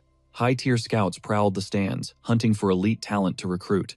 Everything was moving like clockwork. The mastermind checked in on the rest of the operation. His team had already planted lethal monster summoning traps across the entire campus. They were turning this academy into a literal graveyard for everyone inside. To keep their trump card, Gen-san, from triggering early, they stashed him in the shadows. The phase was complete. The boss praised Yang En for her flawless execution. She demurred, crediting Lord Chonhee's divine intervention for their rapid success. Now the stage was set to unleash the raid and drown the school in mana. Grinning like a demon, he conjured a sphere of pink energy ready to execute the Child of Prophecy. Unaware of the doom, the third years continued clashing in a dazzling display of power. Fueled by the crowd's hype, suddenly, a top female student was blasted back, hitting her limit. Park Min-hee tapped out, leaving the enigmatic Kim Chan-yeol as the undisputed victor. The third-year ace was a beast. Seo-jin's eyes sparkled, absolutely vibing with the high-level combat. The sheer intensity of these senior duels was totally blowing his mind. Chan-yeol's manifestation was flawless, and Min-hee's strikes were razor-sharp. While the hero geeked out, our protagonist was scanning the shadows, waiting for the inevitable slaughter to begin. Cheon-hee was a no-show. The ambush was supposed to ignite right here in this very arena. Anxiety flared as Seo-jin noticed his friend's strange behavior and questioned his focus. Throwing out a fake smile, our boy claimed he was just hunting for potential guild scouts. He joked that someone was bound to notice his insane potential eventually. His growth since day one was legendary. Anyone witnessing his current power level would be floored. Even the hero was dying to know the secret behind his explosive evolution. Suddenly, a suffocating, malevolent pressure settled over the entire academy. An ominous violet barrier enveloped the stadium. This was far deadlier than the original plot dictated. The villains were improvising. This unknown variable signaled a catastrophic shift in destiny. Students frantically hammered against the mysterious wall of energy that had suddenly sealed them in. Confusion turned to panic as they realized the school was under siege. They scrambled for the instructors, while those locked outside watched the nightmare unfold in horror. Chaos erupted. Simultaneously, those cursed summoning bags began to pulsate and tear open. The demonic seals broke, spewing bloodthirsty monsters into the hallways of the academy. Massive portals tore through reality, leaving the students paralyzed with pure, unadulterated terror. Blood-red eyes glared from the abyssal depths of that swirling, chaotic rift. The villain's lips curled into a twisted smirk as he triggered the gate, vomiting a horde of goblins into reality. Vile and starving for slaughter, the creatures lunged at the bystanders, sending them spiraling into pure panic. No one expected a bloodbath during a campus festival. The sudden monster outbreak was a total nightmare. Desperate cries for mercy echoed through the halls as the school transformed into a literal war zone. A distress signal went out, pleading for reinforcements to pierce the near-impenetrable barrier locking them in. The intercom blared a frantic evacuation order, urging everyone to flee toward the designated safe sectors immediately. The emergency broadcast confirmed the worst monsters had breached the grounds, while the heavy hitters remained sidelined. With every elite combatant sealed away, the legendary child of prophecy was forced to step into the light. It was a calculated trap. The enemy waited until the strongest mages were gathered for the high-stakes tournament. Now every capable fighter was caged behind a shimmering purple wall, while chaos reigned supreme outside. The strategy was flawless, but as the goblins began their rampage, a new challenger emerged from the shadows. A goblin was instantly shredded into pixels, leaving the enemy leader fuming over who dared to crash his party. Enter the Special Task Force, a veteran agent and his protege, who luckily avoided getting caught in the snare. Their arrival was a major buzzkill for the villain's grand design, but he wasn't about to back down. To the wicked mastermind, this was just a minor glitch. Meanwhile, students erupted in cheers at the sight of hope. Apparently, these pros were just there to scout Seo-jin's performance, but duty called in the most brutal way. Seeing them pivot from spectators to saviors was an absolute godsend for the terrified crowd. Both our protagonist and the hero felt a massive weight lift off their shoulders at the sight of the squad. With Captain Kim Do-kyun leading the charge, victory felt possible. They just needed to break that seal. The students clung to the hope that once the barrier shattered, their instructors would turn the tide of battle. The main character knew they had a fighting chance with the task force's help, yet one massive obstacle remained. None of them had any clue how to crack the specialized magic dome, keeping them separated from the world. Panicked civilians pounded on the energy wall, begging the trapped mages to find a way out and save them. The campus was pure bedlam, leaving students to curse their luck for ever leaving the safety of the arena. Shattering a cage of this caliber required the precise touch of a high-tier A-rank support mage. Instructor Kim Yoon-jin scrambled for a solution, but realized they were critically short on specialized personnel. Elite support mages were rare gems. Yoon-jin warned that solo, it would take a grueling 30 minutes to break through. The boy focused intently on the conversation, knowing 30 minutes was an eternity when lives were on the line. They couldn't bet the lives of the entire student body on just 2 agents against an endless swarm. There was simply no way a duo could withstand the crushing weight of a monster legion for that long. It wasn't just the time, this was Chen-hee's signature barrier, a masterpiece of defensive sorcery. In the original web novel, even Seo-jin only managed to overcome this goon because of the element of surprise. Under these conditions, the protagonist realized it was finally time to go all out and intervene. Even the hero's gaze lingered on him, silently pleading for a miracle as the situation spiraled out of control. Suddenly, a woman named Yang Yang-jin stepped forward, claiming to be the A-rank support they desperately needed. It seemed like a lucky break, but she was actually a wolf in sheep's clothing allied with the enemy. She was a key player in the villain's faction, now playing the hero just to sabotage their escape from within. The fake savior wore a radiant smile while promising a quick fix. What a total snake. The main character couldn't just call her out as a mole without hard evidence. Doing so would only spark drama. Letting this traitor join the team was a recipe for disaster that would only delay the actual rescue mission. The imposter suggested a pincer move, proposing she handle the exterior while the other mage focused on the inside. The plan was set: the redhead would channel mana from within, while the infiltrator helped from the outside. The trusting hero breathed a sigh of relief, thinking the teachers finally had everything under control. They believed freedom was just moments away, completely unaware of the betrayal lurking right in front of them. One assistant teacher was a literal demon, making them completely unreliable. Our boy knew he had to handle this himself. He grabbed his ultimate plot armor companion and moved out.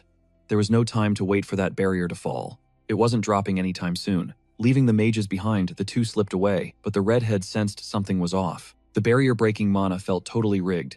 Every time a lock opened on one side, a new one slammed shut elsewhere. The magic wasn't destroying the wall, it was buffing it. Kim Yoon-jin, a genius educator, instantly smelled a rat. She realized the other woman was lying straight to her face. Still, she had to play her cards perfectly now. Step 1. Find the puppet master. Looking up, her eyes landed on Cheon-hae, who was acting incredibly suspicious nearby. The man looked shady as hell. He knew that sharp-witted teacher inside would eventually expose his twisted little game. She was too smart for her own good. Needing a chaotic distraction, he simply crooked his finger with a smirk. Suddenly, the surrounding aura shifted. Nearby, the task force was still busy mopping up the remaining monster trash. But as dark mana tainted the air, the monsters changed. A goblin screeched as pure shadow consumed its heart. Two beasts suddenly went rogue and charged. The task force agents instantly locked onto them, ready for a fight. They were making a beeline for the mages.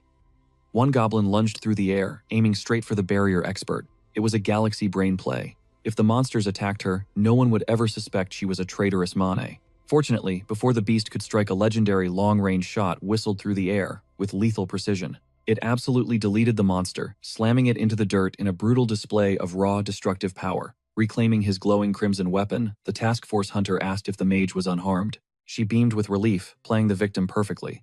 To the agent, these two mages looked like the ultimate dream team. He thought they were attacking the seal from both sides. Naturally, the task force agents moved to provide cover. They stood guard to protect her, thinking she was their savior. Honestly, these guys were being played like absolute suckers. The rookie screamed for his senior to watch out as he'd almost been tagged by that last explosion. The veteran joked that if he ever got hit by trash like that, he'd just turn in his badge. He wasn't some weakling. Sadly, both agents now had their backs completely turned to a very lethal enemy. With so many witnesses, she couldn't strike yet. The agents promised her they'd hold the line with their lives. Swearing on task force honor, they vowed her safety. The hidden demon just giggled and offered her thanks. She smirked wickedly, finding the irony hilarious. She was sabotaging them, yet they were acting like her personal bodyguards. While they played hero, our main character asked why they had snuck around to the back of the arena. "Because it is empty," the boy replied. Everyone's attention was glued to the two mages at the main entrance. This was their chance to shatter the seal. They had to break through to find the child of prophecy. The hero was stunned. They weren't just backing up the faculty members fighting at the front gate. The main character sighed, trusting his partner with the truth. That Mane, who volunteered to help earlier, he was a total fraud and a dangerous enemy. He was only pretending to break the barrier while reinforcing it. At this rate, the seal would never fall. Hearing this, a wave of pure horror washed over the hero. He wanted to alert everyone, but that was a waste of time. Mains weren't the type you just report. Plus, without evidence, they just looked like delusional kids causing a scene during a massive crisis. The hero kept it simple, then prove it. After all, our boy was scouted for the elite barrier-breaking squad. Even with his specialized talent, there was no guarantee the adults would believe a word he said. They had to smash the barrier first, then explain later. They couldn't afford to stack more problems on top. If a world-class genius were speaking, maybe. But as students, they had zero credibility in this mess. The hero finally got it. The only question left was, could Xiao Wu actually crack this impossible seal? Time to find out. As he focused on the barrier, Sojin slowly gripped his sword, ready for anything. Our main character activated his decoding skill. Instantly, the system hummed to life, analyzing the complex mana equations. It scanned every byte of magical data. The diagnosis was grim. This was the legendary Demon Grand Barrier. The hidden main was shell-shocked. Their unbreakable school-wide fortress was being shredded right before her eyes. Xiao Wu breathed a sigh of relief, casually dusting off his hands. He'd dismantled that massive seal like it was nothing. It happened in a literal heartbeat. The hero stood frozen, his brain failing to process that god-tier speed, but they had a major mess to clean up first. Xianwu barked at Sujin to handle the fallout immediately. Yet before the lead could bounce, one burning question remained for the kid. Why gatekeep the credit? He was the absolute unit who shattered the barrier, so why was he choosing to stay in the shadows? Any other student would be thirsting for that clout and desperate for recognition, but the boy just flashed a mysterious calm smirk. This was plenty for him. Honestly, his second personality was already a massive headache, causing way too much drama behind the scenes. He wasn't looking for more smoke in his daily school life. For now, this entire flex needed to stay strictly low-key and confidential. That was his final condition.